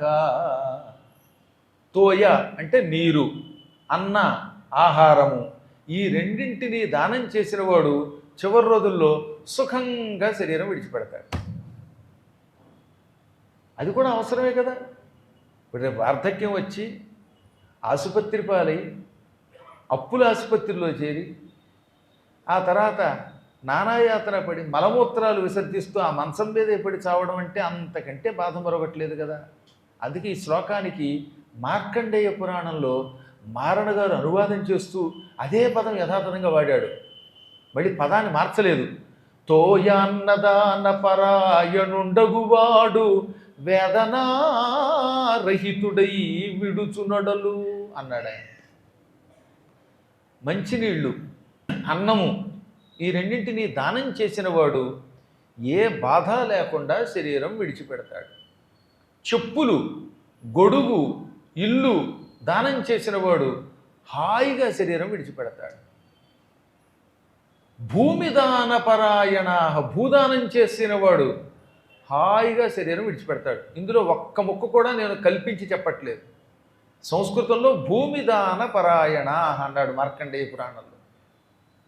అదే మాట తెలుగులో కూడా అనువాదం చేశారు, అదే పద్మపురాణంలో ఉన్నది. కాబట్టి మనం సుఖంగా శరీరం విడిచిపెట్టాలంటే జలదానము, అన్నదానము, గొడుగు దానము, చెప్పులు దానము, భూదానం వంటివి చెయ్యాలి. ఇప్పుడు నువ్వు వశిష్ఠుడి మాట కాదని అన్నదానం, జలదానం చెయ్యకపోవటం వల్ల బ్రహ్మలోకానికి వచ్చి కర్మ అనుభవిస్తున్నావు అనగానే, అయ్యా అప్పుడు నా గురువుగారి మాట వినలేదండి, ఇప్పుడు నేను ఏం చేయనండి అన్నాడు ఆయన. చాలా బాధపడ్డాడు ఆయన. ఆయన గురువాక్యంతో కర్తవ్యమని అందుకే అన్నారు. గురువుగారు చెబితే ప్రాణమైనా ఇమ్మని శాస్త్రం చెబుతూ ఉంటే కేవలం కొంచెం అన్నము నీరు ఇవ్వడం మానేసావు. ఈ ప్రపంచంలో ఇప్పుడు నీకు అర్థమయ్యిందా? రక్షించేవాడొక్క గురువు మాత్రమే. శివే రుష్టే గురుస్త్రాత, గురువు రుష్టే శివో నచ. శివుడికి కోపం వస్తే గురువు రక్షించగలడు. శివుడంతటి వాడు మీ మీద కోపగిస్తే మిమ్మల్ని రక్షించే శక్తి ఒక్క గురువునికే ఉన్నది. గురువుగారు వచ్చి, శివ నువ్వు ఫలానా వాడిని సోలం పుచ్చుకుని పొడిచి చంపుతానంటున్నావు, చంపద్దు, వాడు నా శిష్యుడు, కష్టపడి పురాణాలు వింటున్నాడు అని గురువుగారు చెబితే వెంటనే శివుడు కోపాన్ని విడిచిపెట్టేస్తాను, చంపనన్నాడు ఆయన. అందుకని శివే రుష్టే, శివుడంతటి వాడు కోపగించినప్పుడు తర్వాత రక్షించువాడు గురువు అన్నమాట. ఈ శ్లోకం కంఠస్థం చేయండి. శివే రుష్టే గురుస్త్రాత. ఇప్పుడు గురువుకే కోపం వచ్చింది అనుకుందాం. గురువు రుష్టే, గురువుగారు కోపగిస్తే శివోనచ, శివుడు కాపాడనన్నాడు. ఎందుకంటే గురుద్రోహం చేసిన వాడిని మేము త్రిమూర్తులను కాపాడం. మళ్ళీ గురువు గారి కాళ్ళ మీదే పడండి. గురువు గారికి కోపం వచ్చినప్పుడు ఆ గురుపాదములను ఆశ్రయిస్తేనే నీవు మళ్ళీ గండం నుంచి బయటపడతావు, లేదా ఇక నిన్ను రక్షించే శక్తి ఎవరికీ లేదన్నారు. అందువల్ల నువ్వు వెళ్ళి నీ గురువు వశిష్ఠుడినే పట్టుకో అనగా వెంటనే భూలోకానికి వచ్చి, గురుదేవా నేను చాలా పెద్ద పొరపాటు చేశానండి, ఆకలికి మాడిపోతున్నానండి, మీరు చెప్పిన మాట వినలేదండి, జలదానం చెయ్యలేదు, అన్నదానం చెయ్యలేదు, ఇప్పుడు నువ్వే నన్ను రక్షించు, పాహి నహ, మమ్ములను రక్షించు అన్నాడు ఆయన. అప్పుడు గురువుగారు బ్రహ్మగారు అనుమతి తీసుకుని ఒక దివ్య విమానంలో నువ్వు ప్రతి సంవత్సరానికి ఓ రోజు ఇక్కడికి రా. భూలోకమ కాలమానం ప్రకారం సంవత్సరం అయితే బ్రహ్మలోకంలో ఒక త్రుటి అంటే అంత స్వల్పం, ఆ త్రుటి కాలంలో నువ్వు ఇక్కడికి వస్తావు. అంటే బ్రహ్మలోకంలో ఒక త్రుటి కాలం గడిస్తే ఇక్కడ సంవత్సరం అయిపోతుందట. త్రుటి అంటే చాలా స్వల్పకాలం, దాన్ని లెక్కట్లే మనం. ఆయన దగ్గర అనుమతి తీసుకుని ఇక్కడికి రా. నీ శవం ఈ అరణ్యంలో ఈ చెరువు దగ్గరే యథాతథంగా చెక్కు చెదరకుండా పాడవకుండా ఉంటుంది. దాన్ని తినేసి ఈ చెరువులో కాళ్ళు చేతులు కడుక్కొని మళ్ళీ విమానం ఎక్కి బ్రహ్మలోకానికి వెళ్ళిపో. మళ్ళీ శవం యథాతథంగా తయారవుతుంది. మళ్ళీ ఓ సంవత్సర కాలం భూలోకంలో గడిచాక మళ్ళీ రా, మళ్ళీ తిను. ఇలా నీ శవాన్ని నువ్వు తిను. నీ శవం తినడం వల్లే నీకు ఆకలి తీరుతుంది, ఈ కొలనులో నీరు తాగడం వల్ల దప్పిక తీరుతుంది. అనగా ఎంతకాలం అండి నాకు ఈ జుగుప్సాకరమైన భోజనం, ఈ జుగుప్సతో కూడిన నీచమైన అపవిత్రమైన స్వీయ శవభక్షణం అనే కర్మ ఎంతకాలం నాకు అన్నాడు ఆయన. అసలు శవం తినడమే ఒక జుగుప్సాకరమైన కార్యం, నీచ కార్యం. అందున తన శవం తాను తినడం అది ఇంకెంత అపవిత్రమైన కార్యం. ఈ పాపం, ఈ శాపం, ఈ తాపం నాకెంతకాలం అనగా కొంతకాలమే. అది ఎంతకాలమో చెబుతున్నాను విను. మహానుభావుడు, శివస్వరూపుడు, తపస్సంపన్నుడు అగస్త్య మహర్షి, ఆయన ఏదో ఒకనాటికి ఈ అరణ్యానికి వస్తాడు. ఆయన మాత్రమే నిన్ను చూడగలడు, నువ్వు ఇంకెవరికీ కనపడవు. పరమ తపస్సంపన్నుడైన అగస్త్యునికే నువ్వు కనపడతావు, ఇంకెవరు నువ్వు పైనుంచి కిందకి దిగడం, నీ శవాన్ని తినడం చూడవు. ఈ శవం కూడా అందరికీ కనపడదు. ఈ శవాన్ని చూడగలిగేవాడు, నిన్ను చూడగలిగేవాడు ఎవడనమాట? ఒక్క అగస్త్యుడే. ఎవడైనా నిన్ను చూచి ఎందుకు ఈ పని చేస్తున్నావు అని అడిగితే అతడే అగస్త్యుడని కనిపెట్టి ఆయన కాళ్ళ మీద పడిపో. ఆయన తలుచుకుంటే నీ పాపం పోతుంది, శాపం పోతుంది, తాపం పోతుంది. అప్పుడు నువ్వు బ్రహ్మలోకానికి వెళ్ళి శాశ్వతంగా సుఖంగా ఉంటావు అని ఆనాడు మా గురువుగారు చెప్పారు. అదిగో ఆ శ్వేతుణ్ణి నేను, ఇది నా శవం, అందుకే అచ్చం నా రూపంలో ఉన్నది, దీన్ని తిని బతుకుతున్నాను. నన్ను చూసావు కనుక నువ్వే అగస్త్యుడు అని కనిపెట్టాను, నీ కాళ్ళ మీద పడుతున్నాను, నన్ను రక్షించు బాబోయ్. ఈ శవభక్షణం అనేటటువంటి నీచకృత్యం నుంచి నన్ను కాపాడి నన్ను బ్రహ్మలోకానికి శాశ్వతంగా పంపించనగానే అప్పుడు ఆయన ఏం చేశాట, నేను నిరంతరం కాశీలో ఒకప్పుడు శివార్చన చేశాను. ఆ శివార్చన చేయటం వల్ల వచ్చిన ఫలితంలో ఒక్కరోజు ఫలితం నీకు ధారపోస్తున్నాను, మొత్తం ఫలితం అక్కర్లేదట. కాశీలో కొంతకాలం ఉన్నాడు కదా, ఆ విషయం మీకు చెప్పాను కదా త్వరలో. చాలా కాలం అగస్త్యుడు కాశీలో మకాం పెట్టి అక్కడ శివార్చన చేశాడు. అందులో ఒక రోజున కాశీ విశ్వనాథుణ్ణి అర్చించిన నా పూజా ఫలితము నీకు ధారపోస్తున్నాను అని చేతిలోకి నీళ్లు తీసుకుని ఆ నీళ్లు అతని మీద జలగానే టక్కన ఎదురుగుండా ఉన్న శవం మాయమైపోయింది. శవం మాయమైందంటే అర్థం ఏంటనమాట, ఇక ఇతనికి ఆకలి దప్పిగా ఉండవు, అతని పాపం పోయిందనమాట. అప్పుడు ఆ శ్వేతుడు ఆనందపడిపోయాడు. మహానుభావ, నీ దయ వల్ల నాకు ఈ భయంకరమైనటువంటి శాపం తొలగిపోయింది, ఇంకా నాకు ఆకలి లేదు, దాహం లేదు. బ్రహ్మలోకంలో ఉన్న మహానుభావులు ఎలా ఉంటారో నేను కూడా అలాగే సుఖంగా ఉంటాను, ఇక వెళ్ళిపోతున్నాను. వెళ్ళే ముందు నీకు గురుదక్షిణ ఇవ్వాలి, గురువునకు దక్షిణ ఇవ్వనివాడు ద్రోహి అవుతాడు. నేను పూర్వజన్మలో చేసిన తపస్సు వల్ల, ఎన్నో దానాలు చేయటం వల్ల నా నెత్తి మీద ఒక మణి ఉన్నది, ఈ రత్నాన్ని, ఈ మణిరత్నాన్ని నీ చేతిలో పెడుతున్నాను అని అగస్త్యుని చేతిలో పెట్టి వెళ్ళిపోయాడు. ఆ విధంగా శ్వేతుడు అదృశ్యమైపోయాడు. ఆ రత్నం అగస్త్యుడు పుచ్చుకున్నాడు. ఆ రత్నంతో రామచంద్ర నీ దగ్గరకు వచ్చాను అని అగస్త్యుడు ఈ కథ రాముడికి చెప్పి ఈ పవిత్ర రత్నం ఒకానొకప్పుడు మీ సూర్యవంశం వాడైన శ్వేతుడిది. మేము మునులం, మాకెందుకు ఈ రత్నాలు? ఈ రత్నం నీ దగ్గర ఉంటే లోకానికి ఉపయోగపడుతుంది.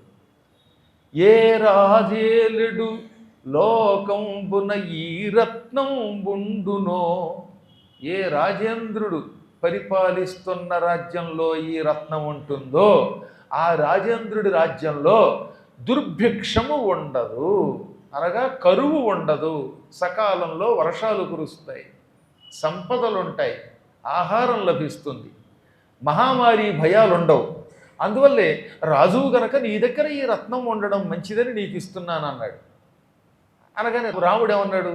నేను దానం పుచ్చుకోను, నేను క్షత్రియుడిని, ఎవరి దగ్గర పడితే అక్కడ పుచ్చుకోకూడదు, అందులో ఋషుల దగ్గర బ్రాహ్మణోత్తముల దగ్గర దానం ఎలా పుచ్చుకుంటాను అనగా, ఇది దానం కాదు, మహారాజులకు గురువులు కానుకలు ఇవ్వచ్చు. పుట్టినరోజు వచ్చిందండి, రాజుగారికి కానుక ఇస్తారుగా, అలాగే మహారాజులకి ఎవరైనా కానుకలు ఇవ్వచ్చు అనగా, ఏమో నువ్వు కానుక ఇస్తుంటే పుచ్చుకోను అనలేకపోతున్నాను కానీ ఉచితంగా ఏం పుచ్చుకోను, దానికి బదులుగా ఏదన్నా ఒక వస్తువు స్వీకరించు అన్నాడు రాముడు.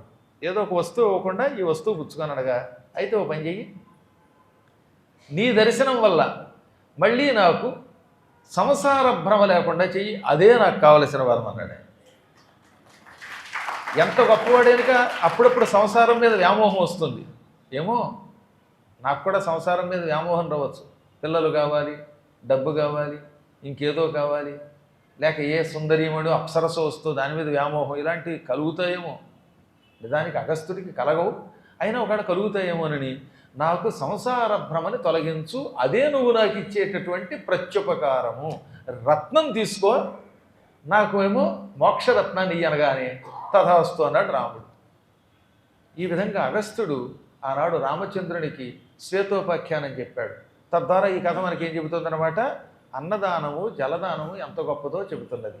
రెండోది ఏమిటి, గురుద్రోహం, గురువుగారి మాటని ధిక్కరించడం వల్ల వచ్చే నష్టం చెబుతోంది. గురువుగారు ఆనాడు చెప్పినప్పుడు మాట వినుంటే ఇవాళ ఈ కష్టం అతనికి వచ్చేది కాదు.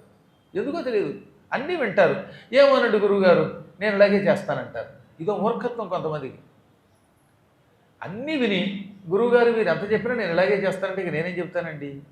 మంచి అయినా చెడ్డైనా ఒక్కసారి నువ్వు ఒక గురువుని నమ్మావు, ఆ గురువు చెప్పినట్టే యావజ్జీవితం నడుచుకుంటే నీ జీవితానికి సుఖం కలుగుతుంది. లేదా గురుద్రోహ పాపం వల్ల ఇదిగో ఇలాగే నష్టాలు పొందుతారు. ఏకాక్షర ప్రదాతారం యో గురున్నాభిమన్యతే సస్యయోని సతంగత్వ చండాలత్వం అవాప్నుయాత్. ఒక్క అక్షరం ఇచ్చినా గురువు గురువే, అటువంటి గురువు మాటని ఎవడూ ధిక్కరించరాదు. అలా ధిక్కరించాడంటే అటువంటి వాడు వరుసగా 100 జన్మలు కుక్కగా పుడతాడు, ఆ తర్వాత చండాలుడై పుడతాడు. అందువల్ల ఎట్టి పరిస్థితులలోనూ కూడా గురుద్రోహం చెయ్యకాదు, గురువుగారి మాటని ఉల్లంఘించకూడదు. గురుం హుంకృత్య తుంకృత్య ఉల్లంఘ్యాజ్ఞాం గురోరపి అరణ్యే నిర్జలే దేశే బ్రహ్మరక్షో భవిష్యతి. గురువుగారి మీద ఎప్పుడూ హుంకారం చేయకూడదు. నువ్వెంత అని గురువుగారి మీద కోపగించకూడదు. ఎంత కోపం వచ్చినా గురువుని నువ్వెంత అని ధిక్కరించరాదు. ఇక రెండవది తుంకృత్య, తక్కువ చేసి మాట్లాడకూడదు. మా గురువు గారికి ఏమొచ్చండి, అన్నీ నేనే చేస్తున్నాను అనకూడదు. అటు సూర్యుడు పిడిచిన క్షణికోద్రేకంలో గురువులను చిన్న చూపు చూడరాదు, తక్కువ చేసి మాట్లాడరాదు. ఒకటి హుంకృత్య, 2 తుంకృత్య. అంటే ఒకటి గురువుగారి మీద ఎట్టి పరిస్థితుల్లో కోపగించరాదు, రెండవది తక్కువ చేయకూడదు. అలా చేసిన వాడు ఉల్లంఘ్యాజ్ఞాంగురోరపి, గురువు యొక్క ఆజ్ఞని ఉల్లంఘించిన వాడు, చెప్పిన మాట విననివాడు మంచినీళ్లు పుట్టని అడవిలో బ్రహ్మరాక్షసుడే పుడతాడు. ఆ తర్వాత ఎప్పటికో నానాయాతన పడి పడి పడి విముక్తి పొందుతాడు. ఎప్పటికి విముక్తి పొందుతాడో కూడా చెప్పలేము. కాబట్టి గురువు యొక్క ఆజ్ఞని పొరపాటును కూడా ఉల్లంఘించరాదు అన్నారు. గురు కటాక్షం ఏదైనా చేయిస్తుందండి. చింతామణిర్లోక సుఖం సురదృస్వర్గ సంపదం ప్రయచ్చతి గురు ప్రీతో వైకుంఠం యోగి దుర్లభం. చింతామణి అని ఒక మణి ఉన్నది. ఈ మణి లోక సుఖాలని ప్రసాదిస్తుంది. ఈ భూలోకంలో బోలెడు సుఖాలు ఉన్నాయిగా, ఆ సుఖాలు ఏవైనా ఇస్తుంది చింతామణి. ఏదో నాకు అన్నం కావాలి, ఇల్లు కావాలి, ఇంకేవో వస్తువులు కావాలి అని కోరుకుంటున్నామే, ఇవన్నీ లోక సుఖాలు. ఈ లోక సుఖాలు చింతామణి ప్రసాదిస్తుంది. స్వర్గంలో ఒక చెట్టు ఉన్నది, సురద్రుహు అంటే స్వర్గంలో ఉండే చెట్టు, అదే కల్పవృక్షం. ఈ కల్పవృక్షం ఏం చేస్తుంది? స్వర్గ సంపదలను సమకూరుస్తుంది. స్వర్గలోకంలో ఉండే గొప్ప గొప్ప భోగాలు కల్పవృక్షం ఇస్తుంది. కానీ గురు ప్రేత యోగి దుర్లభం వైకుంఠం ప్రయచ్చతి అన్నారు. గురువుగారు గనక సంతోషపడితే, ఈ శిష్యుడు చేసిన పనికి నేను సంతోషిస్తున్నాను అని గురువుగారు భావిస్తే ఆయన ఏం చేస్తాడు? యోగులు కూడా అంత తేలికగా పొందలేని వైకుంఠమును పొందింపజేస్తాడు, వైకుంఠానికి పంపుతాడు అన్నమాట. అంటే ప్రయచ్చతి పంపించేస్తాడని చెప్పేశారు, వైకుంఠానికి పంపుతాట. ప్రయచ్చతి గురు ప్రేత వైకుంఠం యోగి దుర్లభం అనగా యోగులకి కూడా దుర్లభం, యోగులు కూడా వైకుంఠం అంత తేలిగ్గా పొందలేరు. అటువంటి వైకుంఠమును గురువు ప్రేత సంతోషం పొందిన గురువు ప్రయచ్చతి పంపిస్తాడు, వైకుంఠానికి పంపిస్తాడు. అలా ప్రవర్తించవలెను. అందుకని ఎప్పుడూ కూడా మాట వరసకు కూడా విడిచిపెట్టకుండా గురువు యొక్క ఆజ్ఞని పరిపాలించాలి. అప్పుడు రామచంద్రుడు ఈ అగస్త్యుడిని వెంట పెట్టుకుని ఆ సరస్సు దగ్గరికి తీసుకెళ్ళమన్నాడండి. వెంటనే రాముడు, అగస్త్యుడు మొదలైన వాళ్ళంతా ఆ సరస్సు దగ్గరికి బయలుదేరారు. సరిగ్గా ఆ సమయంలో విభీషణుడు పుష్కరం అనే విమానాన్ని పంపాడు. చాలా గొప్పది అది. పుష్పకము లేక పుష్కరము అని పిలువబడే విమానం అది. ఆ పుష్పక విమానంలో బయలుదేరారట. అందరూ కలిసి ఆ చెరువు దగ్గరికి వెళ్ళారు. ఆ చెరువు దగ్గర శవం ఉన్న ప్రాంతము అవన్నీ కూడా అగస్త్యుడు చూపించాడు. అమ్మయ్య, ఈ సరస్సును చూడగానే నాకు మా గురువుగారు వశిష్ఠుడు గుర్తుకొచ్చాడు, నువ్వు చెప్పిన కథ అంతా గుర్తుకొచ్చింది అని అందులో ఉన్న తన ప్రజలందరికీ చెప్పాడు. చూసారా, ఈ కథ జరిగిన స్థలం మనందరికీ ఆహ్లాదం కలిగిస్తున్నది. మనం కూడా యథాశక్తిగా అన్నదానం, జలదానం చేద్దాం. ఈ ప్రపంచంలో జీవులను ఉద్ధరింపజేసేటటువంటిది దానం అని గ్రహించండి. అందున గురువులు చెప్పినప్పుడు అలాంటి దానం తప్పనిసరిగా చెయ్యాలి. నకర్మణాన ప్రజయాధనేన త్యాగేనైకే అమృతత్వమానసు అని వేదం చెబుతున్నది. ఇది ఇదంతా ఉపనిషద్వాక్యం. ఉపనిషత్తు అంటే వేదంలో ఒక భాగం, అందుకే వేదాంతం అని కూడా అంటారు దాన్ని. ఆ వేదాంతం ఏం చెబుతోంది? నా కర్మణ, నువ్వు ఎన్ని గొప్ప పనులు చేసినా ఆ పనుల వల్ల అమృతత్వాన్ని పొందవు. మృతత్వం అంటే చావు, అమృతత్వం అంటే చావు లేకపోవడం. చావు లేని స్థితి అంటే అర్థం ఏంటి? మోక్షం. ఏ వైకుంఠానికో వెళ్ళామంటే ఇక మళ్ళీ భూమి మీద పుట్టవు, భూమి మీద పుట్టవు కనుక చావు ఉండదు. కాబట్టి అమృతత్వం అనగా ముక్తి. ఈ ముక్తి ఎలా వస్తుంది? నా కర్మణ, కర్మ చేత పొందలేవు అనగా నీవు చేసే ఎన్ని గొప్ప పనులైనా నీకు ముక్తినివ్వవు. గొప్ప గొప్ప పనులు మేము చేసామండి. కర్మ అంటే పని, కర్మణ పని చేత అనగా గొప్ప పనుల చేత. గొప్ప పనులు చేసినా మోక్షం వస్తుందో లేదో నమ్మకం లేదు. పోనీ ఇంక దేనివల్ల పొందుతావు? ప్రజయ, ప్రజ అంటే సంతానం. నీ పిల్లలు నీకు ముక్తిస్తారనుకుంటే ఉట్టి భ్రమ. వాళ్ళ తల్లికి, తండ్రికి, కొడుకుకి ఎంతమందికి పడుతుంది? మీరు గుండెల మీద చేసుకోండి. ఏదో కొడుకు పుట్టాడు, ఈ కొడుకు నన్ను నెత్తి మీద పెట్టుకు చూస్తాడు, చచ్చాక పిండ ప్రదానం చేస్తాడు, గయా శ్రాద్ధం పెడతాడు అనుకుంటున్నావేమో. నీ శ్రాద్ధం వాడేం పెట్టడు. నీకేం శ్రాద్ధం పెడతాడని నమ్మకం లేదు. ఎక్కడ చూసినా ఈ మధ్యకాలంలో తండ్రి కొడుక్కి మధ్యలో పచ్చగడ్డి వేయకుండానే భగ్గుమంటుంది, పచ్చగడ్డి కూడా భగ్గుమంటుంది. ఇక ఎండుగడ్డి వేస్తే మంటే. తండ్రి ఫోన్ చేస్తాడు, పెడే అంటాడు కొడుకు. మా నాన్న మెంటల్ అన్నవాళ్ళు చూస్తున్నాం మేము. ఈ జన్మలో నువ్వు ఏదో మహాపాపం చేసావు కనుక ఇలాంటి కొడుకులు నీకు అన్నావు. తండ్రి కొడుకుతో విరోధిస్తున్నాడంటే అది పరమ మహాపాపము అన్నారు. ఆత్మా వై పుత్రనామాసి అని వేదము చెబుతున్నది. తండ్రి కొడుకు రూపంలో పుడతాడు. తండ్రి కొడుకు రూపంలో పుట్టడం అంటే ఏమిటి? తండ్రి చేసిన పాపము లేక పుణ్యము కొడుకు రూపంలో వస్తున్నది. తండ్రి పుణ్యం చేస్తే కొడుకు ధర్మాత్ముడై రోజు పూజించి దండం పెట్టి ఇంత పిండం బతికొండగా పెట్టి చచ్చాక కూడా పిండం పెడతాడు. అదే తండ్రి పాపం చేస్తే ఈ కొడుకు రూపంలో ఆ పాపం బయటకు వచ్చి రోజు తండ్రి కొడుకు కొట్టుకుంటారు. బతికొండగా అన్నం పెట్టడు, చచ్చాక పెట్టడు. కిడ్నీ ఇచ్చిందిట ఓ తల్లి, ఆ తల్లికి అన్నం పెట్టడానికి ఏడుస్తున్నాడు ఓ దరిద్రుడు. అంటే ఎంత పాపం చేస్తే ఆ పిల్లాడు పుట్టాడో ఆలోచించదు. తండ్రో తల్లో ఇద్దరూ చేసిన పాపం ఆ పిల్లాడి రూపంలో వచ్చిందనమాట. బతికొండగా తండ్రికి అన్నం పెట్టడు, తల్లికి అన్నం పెట్టడు. ఆఖరికి దరిద్రుడికి మూత్రపిండాలు పోయాయని ఓ తల్లి కిడ్నీ ఇస్తే ఆ తల్లికి కూడా ఇంత అన్నం పెట్టట్లేదు, ఉన్న ఒక కిడ్నీ లాగేసుకున్న దుర్మార్గుడు. ఇటువంటి పాపాత్ములు ఏ పాపం చేస్తే పుట్టారో అని వ్యాసుడు చెప్పాడు, నేను చెప్పలేదు. ఇవాళ నాకు అంత ఆగ్రహం కలుగుతుంది అలాంటి వాళ్ళ మీద. ఎందుకంటే ఈ దరిద్ర పిల్లలు పుట్టడం ఏంటి, పుట్టకపోతేనేమిటి, పుట్టలో అని చెదలు పుట్టవా గిట్టవా అన్నారు. అందుకే రామ రామ, తండ్రితో విరోధమా? నిజంగా తండ్రి దుర్మార్గుడు అనుకుందాం కాసేపు. అయితేనే నీకు జన్మనిచ్చాడు, వాడి వల్లే కదా ఈ శరీరం వచ్చింది, వాడికి ఎంత అన్నం పెట్టు, వాడిని పూజించు, కనీసం మాట్లాడకపోతే నీ జన్మ దండుగవుతోంది. కాబట్టి తండ్రి చేసిన పాపమే ఈ కొడుకు రూపంలో వచ్చి ఆ తండ్రిని ఏడిపిస్తున్నది. కాబట్టి ఈ పిల్లలు రేపొద్దున నీకు ముక్తిస్తారని నమ్మకం. అందువల్ల నప్రజయ, నీ పిల్లల వల్ల కూడా నీకు ముక్తి రాదు. ఇంక దేనివల్ల? డబ్బు వల్ల ముక్తి వస్తుంది అనుకుంటామేమో, అది కూడా రాదు. ఎందుకని? ఈ డబ్బు బాగా సంపాదించావు, బ్యాంకులో వేసావు, స్థలాలు కొన్నావు, ఎవ్వడికి అన్నం పెట్టవు, దానం చెయ్యవు, నువ్వు అనుభవించలేవు, ఇదంతా పోగేసావు, చివరికి ఢామ్మని చచ్చావు. అప్పుడు నీ డబ్బు నీకు మోక్షాలు ఇస్తుంది? ధనం ఎందుకు ఇవ్వదు అంటే, ధనము నువ్వు మంచి పనులకు వినియోగించలేదు కనుక. ఇప్పుడు ఏమిటనమాట వేదం చెబుతున్నమాట?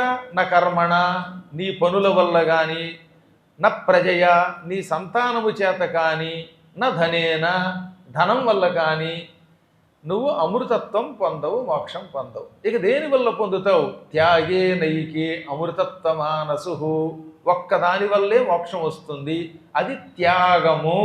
అంటే దానము చేస్తే, ధర్మం చేస్తే మోక్షం పొందుతావు. ఈ వాక్యాలు వింటున్నారో మీరు ఎప్పుడన్నా?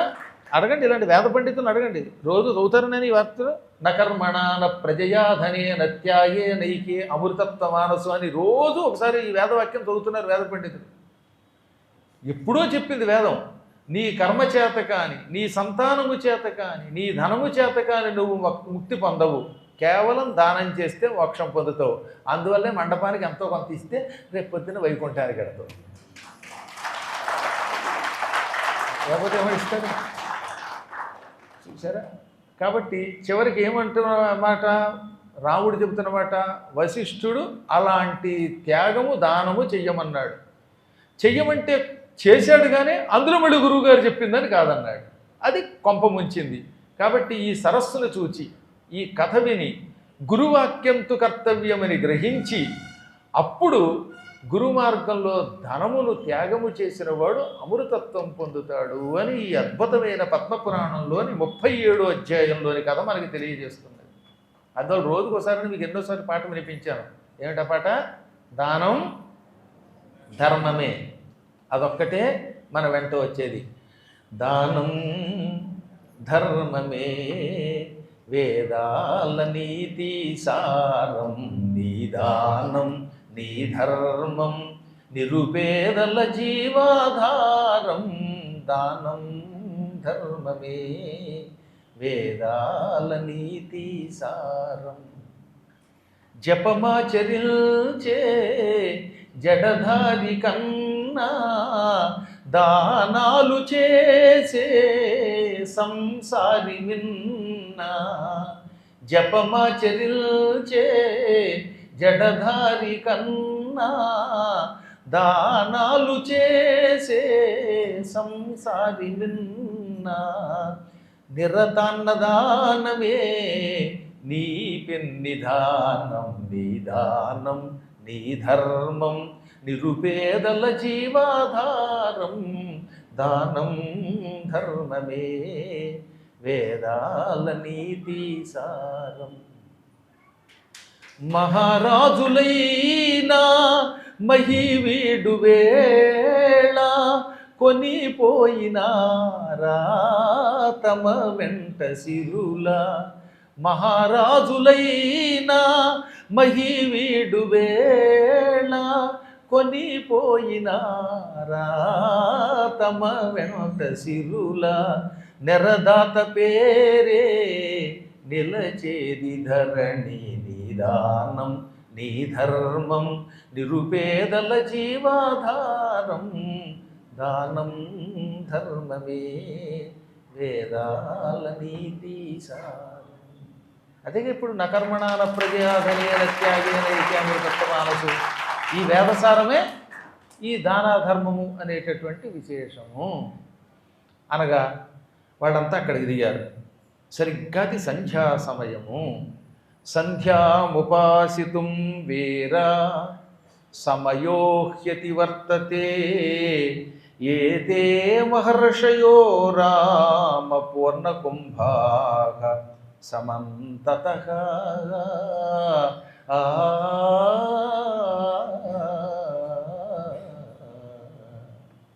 వెంటనే ఋషులు, అందున అగస్త్యాదులు ఏమన్నారు?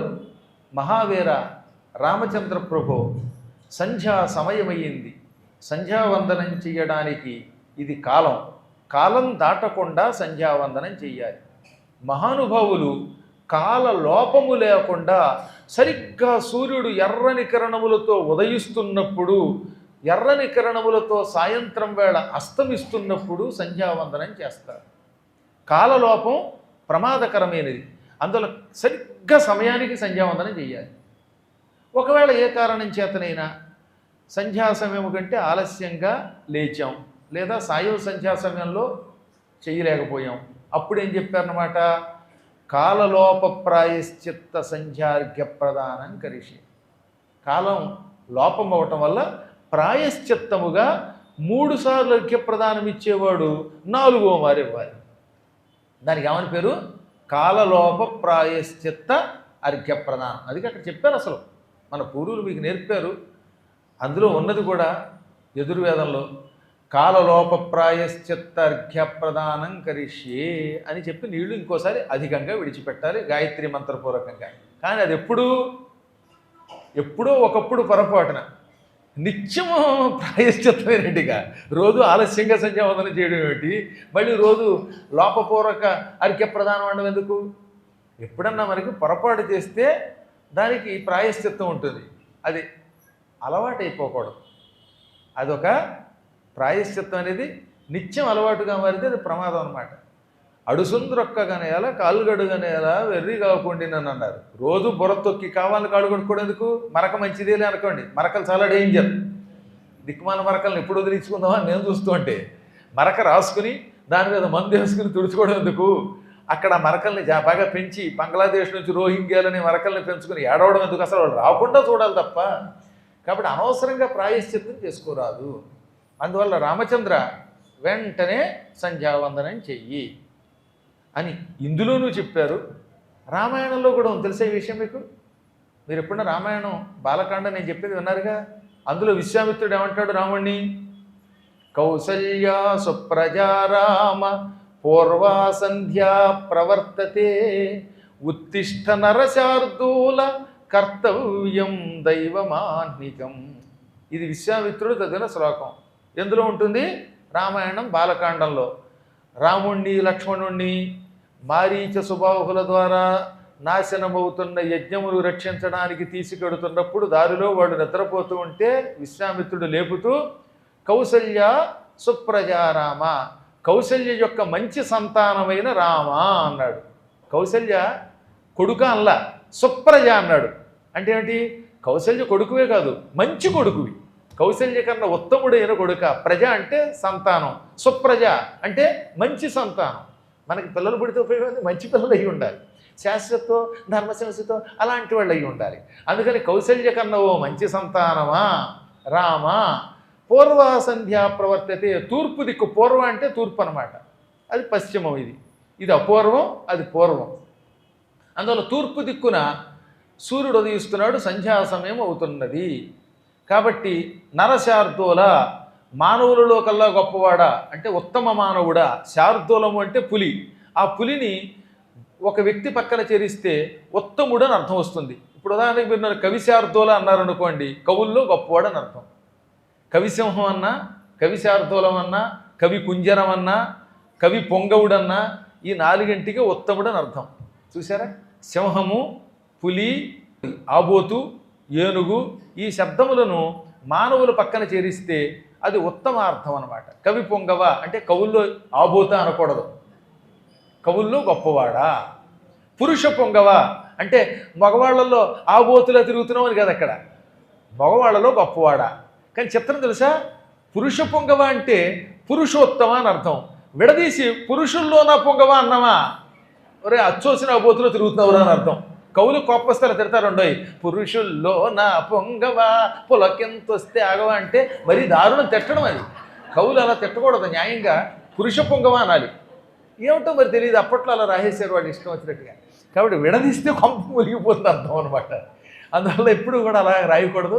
పురుష పొంగవ, పురుష కుంజర, కవి పొంగవ, కవి కుంజర, కవి శార్దూల, కవి సింహమ అంటే ఉత్తమమైన వాడా అని అర్థం. అలాగే అక్కడ నరశార్దూల మానవులలో గొప్పవాడా, ఉత్తిష్ట లెమ్ము, ఇంకా నిద్రపోతే ఎలాగా అంతే తొందరగా లే అంటే పూర్వం లేపితే లేచేవారు. ఇప్పుడా గదిలో తలుపు వేసుకుని 8 నెలలు ఎవరు, 9 నెలలు ఎవరు, 10 నెలలు ఎవరు, రోజు వెళ్ళి తలుపులు తట్టి తట్టి తట్టి మనకు విసుగు రావాలి తప్ప. లేవాలండి, పెందరాళ్ళే లేవాలి. తెల్లవారుజామున ఒకటి ఉంటుంది.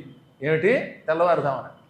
పెందలాడే 10ంటికి లేవకుండా కాస్తైనా 5:30 ఆ టైంకి లేవాలి, పిల్లల్ని లేపాలి. అందుకని రామాయణంలో రాముడిని లేపాలని దానికి ఆయన లేవడా.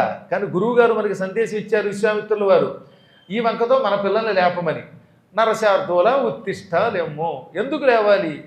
ఆహ్నికం దైవం, దేవతలకి సంబంధించిన ఉదయపు కార్యక్రమములను కర్తవ్యం చేయుము అన్నాడు.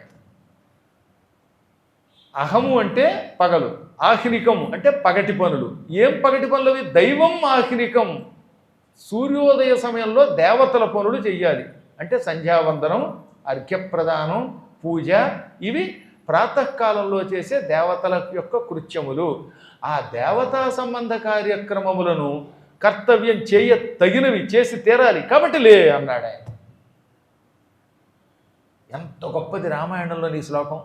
ఈ శ్లోకం రామాయణంలోదని తెలియక వెంకటేశ్వర సుప్రభాతంలో ఎవడో రాశాడు అనుకుంటున్నారు. అది ఆ శ్లోకం రామాయణంలోది, విశ్వామిత్రుడు చెప్పిన శ్లోకం. అదే సుప్రభాతంలో పెట్టుకున్నారు. సుప్రభాతం అంటే ఒక సంకలనం లాంటిది, కొన్ని శ్లోకాలు అన్నమాట. అద్భుతమైన శ్లోకం కదటండి. ఇక్కడ కూడా అగస్త్యాదులు ఇది సాయం సంధ్యా సమయము కనుక ఈ సంధ్యను ఉపాసించు, కాలం దాటిపోతున్నది అన్నారు వాళ్ళు. సమయ అతివర్తతే అంటే టైం దాటిపోతోంది.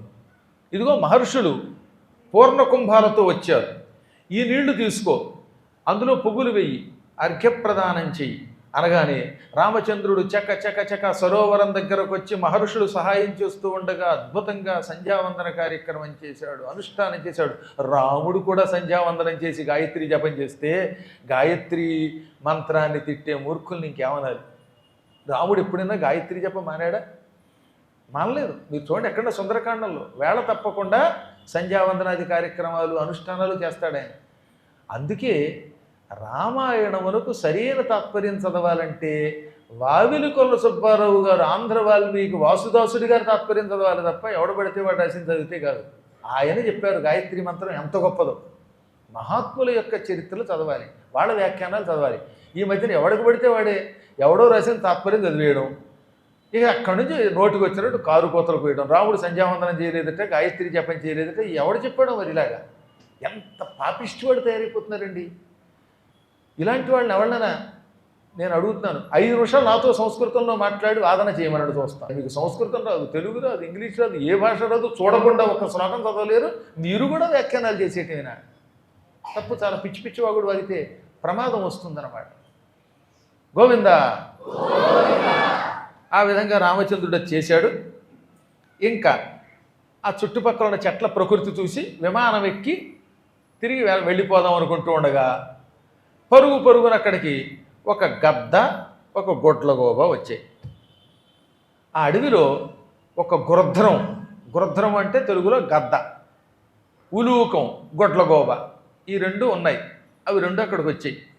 సింహవ్యాఘ్ర సమాకీర్ణే నానాద్విజ సమావృతే గృధ్రోలూకౌ ప్రవసితౌ బహూన్ వర్షగణానపి. ఆ కీకారణ్యంలో, అతి భయంకరమైన అరణ్యంలో కొన్ని వేల సంవత్సరములుగా, వేలండం కంటే లక్షల సంవత్సరములుగా ఒక గొడ్లగోబ గ్రద్ద నివసిస్తున్నాయి. అది మామూలు అరణ్యమా? ఇప్పుడు రాముడు దిగిన అరణ్యం దండకారణ్యం. ఆ భయంకరారణ్యంలో ఇదిగో సింహవ్యాఘ్ర సమాకీర్ణం అన్నారు. సింహాలు, పులులు, శరభాలు, ఎలుగుబంట్లు, పాములు, కుందేళ్ళు, లేళ్ళు, మంచి బలిసిన అడవి దున్నపోతులు, అడవి ఎద్దులు, ఇటువంటి రకరకాల మృగములు ఉన్నాయి. పెద్ద పెద్ద చెట్లు ఉన్నాయి. అటువంటి భీకరమైన దట్టమైన కేకారణ్యం. ఆ కేకారణ్యంలో ఒక పెద్ద చెట్టు ఉంది. ఆ చెట్టులో ఒక తొర్ర చేసుకుని ఆ తొర్రలో చాలా కాలంగా ఒక గోబ నివసిస్తోంది. ఆ గొడ్ల గోబకి అదే డాబా. అది గోబ, అది చేసుకున్న తొర్రే డాబా. ఆ డాబాలో మకాం పెట్టి అది ఆవిడ రిజిస్ట్రేషన్ చేసుకుందిలేండి. రిజిస్ట్రార్ ఆఫీసులో స్టాంపులు లేకుండా రిజిస్టర్ చేసుకుని బతుకుతోంది పాపం. ఇలా ఉండగా ఇది కొంతకాలం ఉన్న తర్వాత, కొన్నేళ్ల తర్వాత ఆ అడవిలోకి ఒక గృధ్రం వచ్చింది, ఒక గద్ద వచ్చింది. ఈ గద్దగారు ఇంకో చెట్టు మీద మకాం పెట్టింది. ఆ చెట్టుకి తొర్రలు లేవు, అది సొంతంగా ఇల్లు కట్టుకోదు. నాకు ఈ ప్రపంచంలో వాళ్ళొకళ్ళు మరకలు ఎంత ప్రమాదమో, చెక్క ముక్కల వాళ్ళు ఎంత ప్రమాదకరమో, అంతకంటే ఈ సెక్యులర్ భావాలతో నాటకం ఆడుతున్న నికృష్టులు వాళ్ళు అని నేను లేదు వ్యాసుడు చెప్పాడు భవిష్య పురాణంలో. అందువల్ల చిచ్చి ఇవన్నీ కలిసి భారతదేశంలో పడ్డాయండి బాబు. అసలు మొదటి ప్రధానమంత్రి గారు గనక సరైన వాడు అయ్యి ఉంటే మన దేశం ఎప్పుడో బాగుపడేదని చెప్పారు. అప్పుడు గనక మనకి పటేల్ గారు అయ్యి ఉంటేనా వీళ్ళందరినీ పెటేల్ మంది అనిపేసేవాడు. సరే దేవుడు ఎప్పటికైనా వచ్చాం మనం. కానీ మన వాళ్ళు ఈసారి కొంచెం పొరపాటు చేశారు. మన నరేంద్రుల వారికి ఇవ్వవలసినంత మెజారిటీ ఇవ్వలేదు. కనీసం ప్రధాని గారు చేశారు, సంతోషం కాదన్న. కానీ నెక్స్ట్ ఎలక్షన్ నేను చెబుతున్నాను, 544కి 400కి తక్కువ కాకుండా సీట్లు ఇవ్వాలి. ఆ తర్వాత ఇక మన దేశం, మనది సనాతన ధర్మం దేశమే అయిపోతుంది. అలా చేస్తారు మీరని నాకు నమ్మకం కూడాను. నేను ఏదన్నా అన్నానంటే అది అవుతుందని కూడా నాకు నమ్మకం. నా వాక్కు మీద నాకు అంత నమ్మకం. నా మండపమే అయిపోతుంది, అది అవడం పెద్ద ఆశ్చర్యం ఉంది. అంచేత గోవింద అంచేత రామవాక్యం. అందులో ఈ గద్దగారు అక్కడికి వచ్చాక పాపం ఆ చెట్లు చూసింది. అది కూడా తొర్ర ఏర్పాటు చేసుకుని ఆ తొర్రలో బుర్ర దాచుకుందాం అనుకుంటే దానివల్ల కాలేదు. అందంగా ఉన్న గొడ్ల గోబ యొక్క ఈ తొర్ర కనపడింది, దాని డాబా, గోబగారి డాబాని దాని గోబ మీద కొట్టి ఆక్రమించుకోవాలనుకుంది ఇది. అందుకని రోజు తగాదా పడేది. గోప కూడా మరీ ఎక్కువ కాకపోయినా కొంత బలం ఉన్నదే. అందువల్ల గద్దని ఏదో రకంగా ఎదుర్కొంటూ వచ్చింది. ఒక రోజున ఈ గద్ద రేపు సూర్యుడు అస్తమించేలోపు ఈ ఇల్లు ఖాళీ చేసి వెళ్ళకపోతే మా వాళ్ళు చాలామంది ఉన్నారు, సంవత్సరానికి 10 మంది పిల్లలు కానీ దరిద్రపు జాతి మాది, మా జాతి వాళ్ళందరినీ వెంట పెట్టుకొచ్చి కొళ్ళబడి చంపేస్తాను నేను బెదిరించింది. ఎవరిని? గొడ్ల గోబని. దాంతో గోబ భయపడిపోయింది. ఎందుకంటే హిందువులు కదా గోబ. పాపం ఇప్పుడు ప్రస్తుతం గోబ హిందువుల పరిస్థితి. వీళ్ళకేమో వన్నారు నన్ను, అసలు సంతానం లేదు. ఈ గద్దగారికేమో జనం పెరిగిపోతున్నారు. రేపు అన్న ప్రకారం వచ్చి జనాలంతా మీద పడి కొడితేలాగా, అయ్యప్పల మీద దాడి చేసినట్లుగా. మొన్న అయ్యప్పల మీద దాడి చేశారు ఎవరో దరిద్రులు. అలా వచ్చి పడిపోతారేమో అని భయపడిపోయి, ఏం చేద్దాంరా దేవుడా, ఈ సమయంలో నన్ను ఎవరు కాపాడుతారు, ఎంతో కష్టపడి కట్టుకొని ఇల్లు ఖాళీ చేయాలి, నాకు దిక్కెవరు అనుకుంటూ ఉంటే రాముడు వచ్చాడు అడవిలోకి. ఇప్పుడు అందుకని ఇప్పుడు రాముడి దగ్గరికి వెడదాం, రాకపోతే రాముడి చేత నిన్ను శిక్షింపజేస్తాను, మన ఇద్దరం రాముడి దగ్గరికి వెళ్ళి తీర్పు అడుగుదాం అనగానే నాకేం భయం, నేను వస్తాను అన్నది. ఈ విధంగా ఈ గద్ద గొడ్లగోబ కొట్లాడుకొని సరిగ్గా అక్కడికి రాముడి దగ్గరకు వచ్చారు. ఈ గృద్ధం చాలా సాహసం కలిగింది, దొంగపీరు గది, అసత్యాలు అడ్డంలో నెంబర్ 1 అది. అన్ని అబద్ధాలే. ఏమంటే అడుగున మన శివలింగం ఉంటుంది, మాదంటారు ఏంటంటే ఇంకా కోర్టులో. ఈ గృధ్రం యొక్క చేసేటటువంటి దరిద్ర పని ఏంటంటే అదనమాట. అది వచ్చింది రాముడికి. రాగానే ముందు రాముడికి దండం పెట్టేసి, రామా నువ్వు న్యాయమూర్తివి, న్యాయమూర్తివి, ఏకంగా జడ్జివి, నాకు తీర్పు చెప్పు అని. రాముడు తెల్లబోయాడు. ఆహా, నా రాజ్యంలో ఈ గృధ్రములు, గొడ్లగోబలు ఇవి కూడా తెలుగులో మాట్లాడుతున్నాయి. అంటే రాముడు తెలుగువాడు కాకపోయినా తెలుగు వచ్చినండి ఆయనకి, అందులో తెలుగులో మాట్లాడుతున్నాయా అనుకుని, ఏమిటి మీ కష్టం అన్నాడు. అప్పుడు ముందుగా గ్రద్ద, సంస్కృతంలో గృధ్రం, ఆ గృధ్రం సరిగ్గా అనిపోతే తప్పుడు మాటలు కింద కనబడుతున్నాయి. ఈ మధ్యన కొంచెం జాగ్రత్తగా ఉన్నారు. ప్రభు నీవే నన్ను రక్షించు, సురాణం అసురాణాంచత్వం ప్రధానో మతో మమ బృహస్పతేశ్చ శుక్రాచత్వం విశిష్టో మహామతి. పరావరజ్ఞో భూతానాం మర్త్యే శక్రయవాపరః దుర్నిరీక్ష్యో యథా సూర్యో హిమవానివ గౌరవే. రామచంద్ర ప్రభు దేవతలకి రాక్షసులకి అందరికీ మూలకారకుడివి ప్రభువువి నువ్వే, అందుకే నిన్ను సురాసుర అధిపతి అంటారు. ఇది నా అభిప్రాయం. నువ్వు బృహస్పతి కంటే శుక్రుడి కంటే గొప్పవాడివి. బాగా పొగుడుతున్నాడులేండి, ఎందుకంటే అలా పొగిడితే రాముడు తన తరపున తీర్పిస్తాడని వాడి ఉద్దేశం. అందుకని నువ్వు బృహస్పతి కంటే శుక్రుడి కంటే గొప్పవాడివి.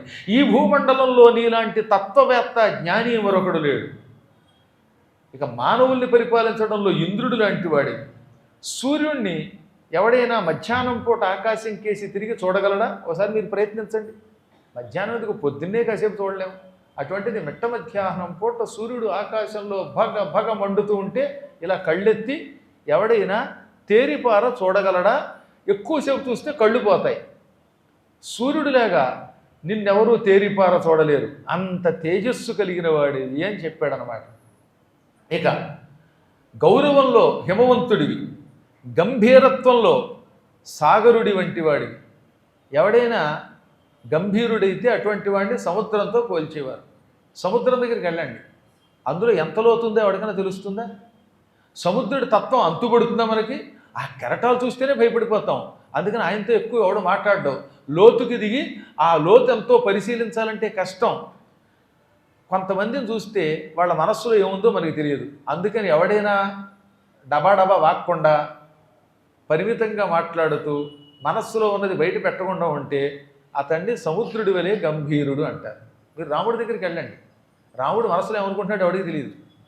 అస్సలు సీక్రెట్స్ బయటికి తెలియవు. ఇక కొంతమంది ఉంటారు, కారు ఎక్కారంటే దిగేలోపు పుట్టిన దగ్గర నుంచి చచ్చేదాకా అన్ని సీక్రెట్లు బయట పెట్టేస్తారు. మా ఇద్దరు లోడా లోడా లోడా లోడా, ఇంక ఏముండదు అనమాట. నువ్వు పిడకలు చేసావు, నువ్వు ముగ్గెట్టావు, నువ్వు అది అమ్మావు, అన్ని గుట్లు ఉండవు, ఇక కొండ బదలు కొట్టినట్టు అనమాట. అటువంటి వాళ్ళని ఏమనాలన్నమాట, బురద గుంట వలె ఉన్నావు అనాలి. అదే ఎక్కడ లోపల ఉన్నది బయటికి తెలియకుండా జాగ్రత్త పడితే వాడిని గంభీరుడు, సముద్రుడి వలె గంభీరుడు అంటారన్నమాట. చూశారు లేదా మీరు? మరికొద్ది సేపట్లో ఆర్టికల్ 320 మీద బిల్లు పెట్టేదాకా బయటికి రాకుండా చూశారా లేదా? అది గంభీరత్వం అంటే.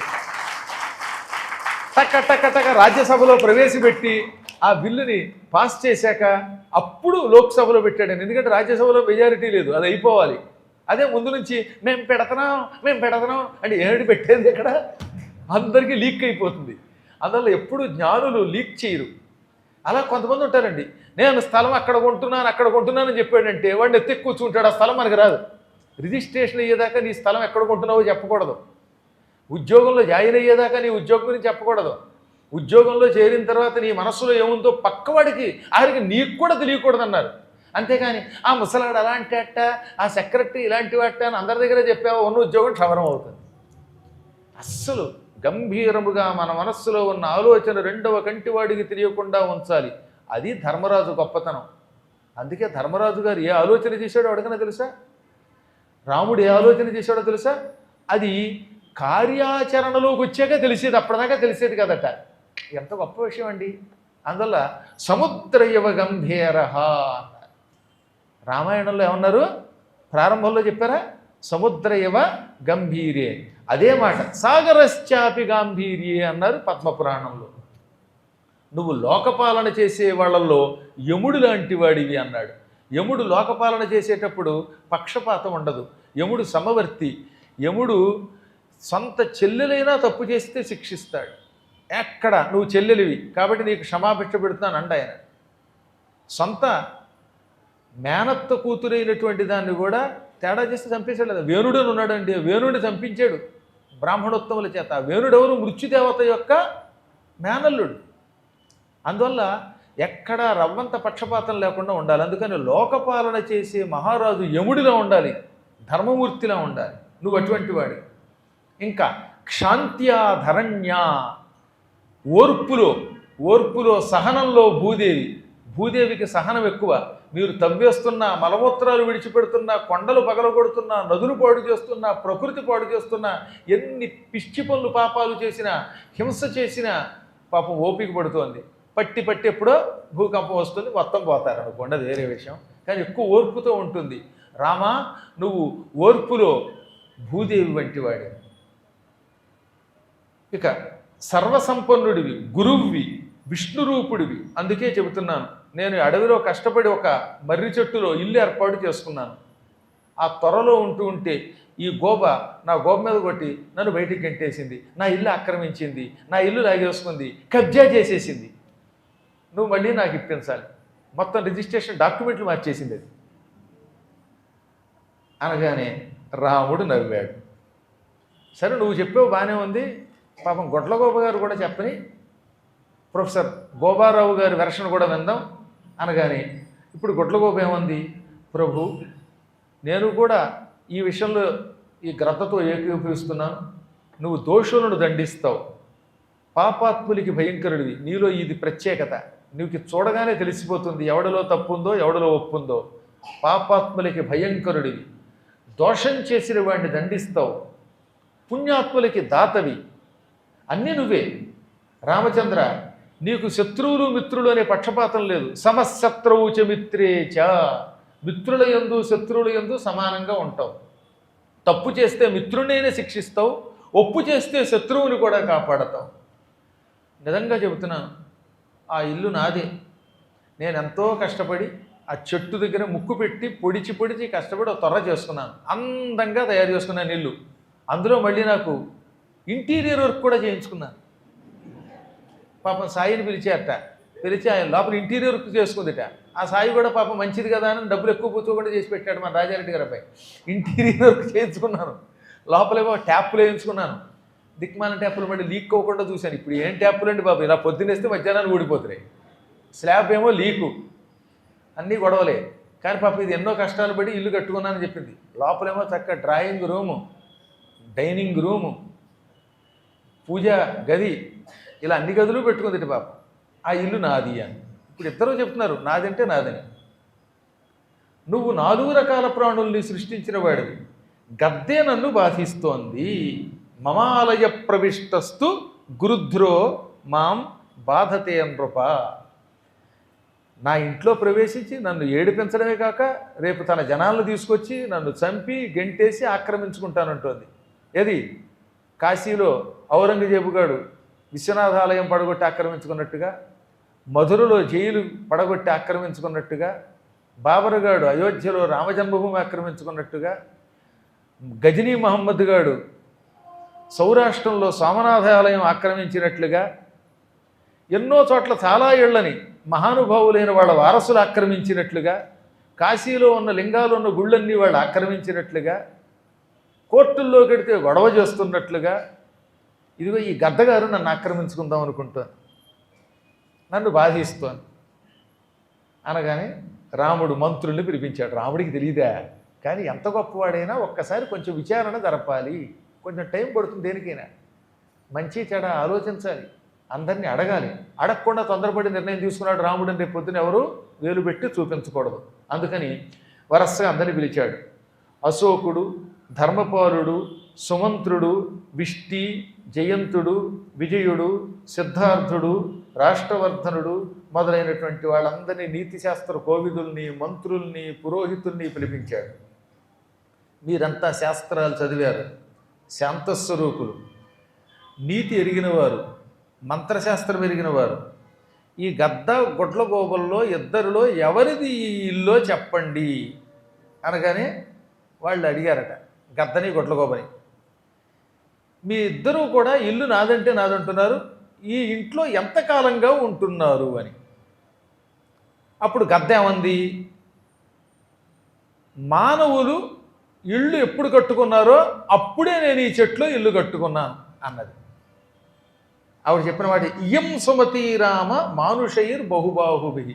మనుష్యులు కష్టపడి చేతులతో ఇళ్ళు కట్టుకోవడం మొదలుపెట్టినప్పుడు నేను ఈ అడవిలోకి వచ్చి ఈ త్వర ఏర్పాటు చేసుకుని ఇల్లు కట్టుకున్నాను అన్నది. ఇప్పుడు రాముడు గొడ్ల గోపుకేసి తిరిగాడు. గోబా గోబా నువ్వెప్పుడు వచ్చావు అంటే అదేమంది, ఉలూకస్తబ్రవీద్రామం పాదపై రూపశోభిత యథైవ పృథివీ రాజమస్తదా ప్రభృతి మే గృహం అని. మహారాజా, ఈ భూమి ఏర్పడిన కొత్తల్లో పరమాత్ముడైన బ్రహ్మ చెట్లు సృష్టించాడు. ముందు నీరు, నీటిలో భూమి పుట్టింది, భూమి పుట్టగానే ముందు పుట్టినవి చెట్లు. అప్పుడు చెట్లు పుట్టినప్పుడు మీ మానవులు ఎవరూ లేరు. అప్పుడు ఈ చెట్టు దగ్గరికి నేను వచ్చాను. నా కళ్ళ ముందే మానవులు పుట్టి ఇల్లు కట్టుకున్నారు. ముందు నేను త్వర ఏర్పాటు చేసుకుని నా బుర్ర పెట్టాక నన్ను చూచి మిగతా వాళ్ళు ఇల్లు కట్టుకున్నారు. కాబట్టి నేను మానవుల కంటే ముందే ఈ మర్రి త్వరలో ఇల్లు కట్టుకున్నాను అన్నది. రాముడికి అన్నీ తెలిసిపోతున్నాయి. అయినప్పటికీ మళ్ళీ ఏమన్నాడు, సరదాగా ఏమీ అరగినట్టుగా, కాసేపు పండితులారా ఈ ఇద్దరి మాటలు విన్నారు కదా, ఎవరిది ఇల్లు అనగా, ఏమిటో చెప్పలేకపోతున్నాం రామచంద్ర నువ్వే తెలుసు అన్నారు వాళ్ళు. రాముడు ఉండగా తేల్చడానికి ఇష్టపడక, గద్ద చెప్పినప్పుడు గద్ద మాట బాగుందనిపిస్తోంది, గోప చెబితే గోప మాటే బాగుందనిపిస్తోంది, మా గోపలు పగిలిపోతున్నాయి మేము చెప్పలేమన్నారు. అప్పుడు రాముడు, ఈ గ్రద్ద అసత్యమాడుతున్నది గోపదే ఇల్లు, ఎందువల్ల అది ఏమంది, మానవులు పుట్టాక ఇల్లు కట్టామన్నది. మానవులు తర్వాత పుట్టారు, ముందు చెట్లు, చెట్ల తర్వాత పక్షులు మొదలైనవి పుట్టాయి. ఆఖరణ తన శరీరము నుంచి స్వయంభూమనువుని శతరూపని సృష్టించాడు బ్రహ్మ. ఈ శతరూప స్వయంభువు పుట్టాక మానవులు పుట్టారు. పైగా ఆ చెట్టు కూడా భూమి ఏర్పడినప్పుడు పుట్టిన పాత చెట్టు అని తెలిసిపోతుంది. చెట్టు పుట్టింది, ఆ చెట్టు దగ్గర ఈ గుడ్లగోబ ఇల్లు కట్టుకుంది, ఆ తర్వాత ఈ గద్ద ఎక్కడికి వచ్చిందని తెలిసిపోతుంది. ఎందుకంటే మాట్లాడుతున్నప్పుడే తెలిసిపోతుంది ఈ మానవులు కొంప కట్టుకున్నాకనే కట్టానని. అది అసత్యం. శాస్త్ర ప్రకారంగా బ్రహ్మగారు మనందరికీ చెప్పాడు, ముందు పక్షులు త్వరలతో ఇళ్ళు కట్టుకొని గూళ్ళు పెట్టుకున్నాక మానవులు ఇళ్ళు కట్టారని. కాబట్టి ఈ గొడ్లగోప వాక్యం సత్యం, ఇది పురాణ వాక్యము, ఇది కాక నా మనస్సు ఎప్పుడూ సత్యమే చెబుతుంది అని అనగానే గొడ్లగోప ముఖం ధగధగా వెలిగిపోయింది. ఎందుకని, దాని దగ్గర నిజాయితీ ఉంది కనుక. రాముడి తీర్పు వల్ల దాని ముఖంలో తేజస్సు వచ్చింది.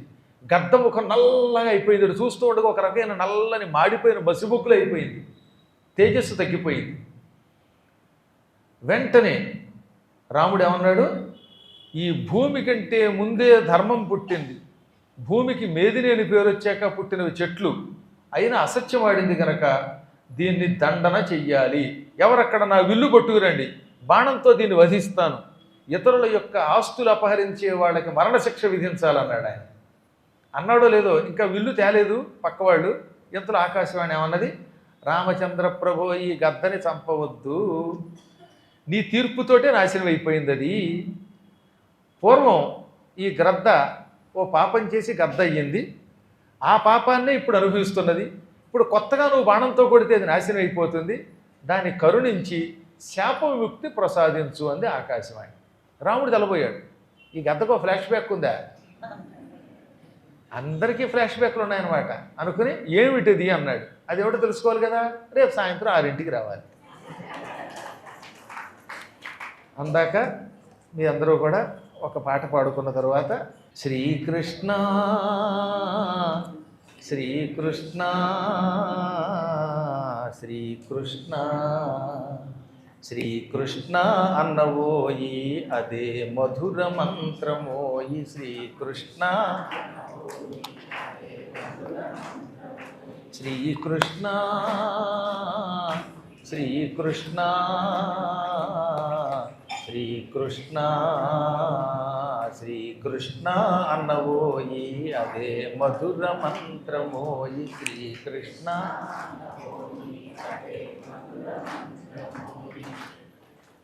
తర్వాత ఏంటి, ఆ పదలను తొలగి అంటే ఎప్పుడైనా గురువుగారికి అందిస్తారేమో చూస్తాను అనమాట. ఆ పదలను తొలగించి సంపదలను కలిగించి,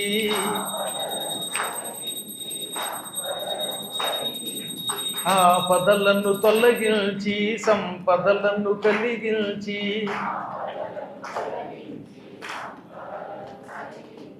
ఆనందం అందించే మధుర మధుర మంత్రమోయి, ఆనందం అందించే మధుర మధుర మంత్రమోయి, శ్రీకృష్ణ శ్రీకృష్ణ శ్రీకృష్ణ శ్రీకృష్ణ నవోయి అదే మధుర మంత్రమోయి, శ్రీకృష్ణ. ఏ యుగమందైన గాని ఏ దేశమునందు గాని ఏ యుగమందైన గాని ఏ దేశమునందు గాని మన తోడై నిలచునట్టి మధుర మధుర మంత్రమోయి మన తోడై నిలచునట్టి మధుర మధుర మంత్రమోయి శ్రీకృష్ణ శ్రీకృష్ణ శ్రీకృష్ణ శ్రీకృష్ణ నవోయి అదే మధుర మంత్రమోయి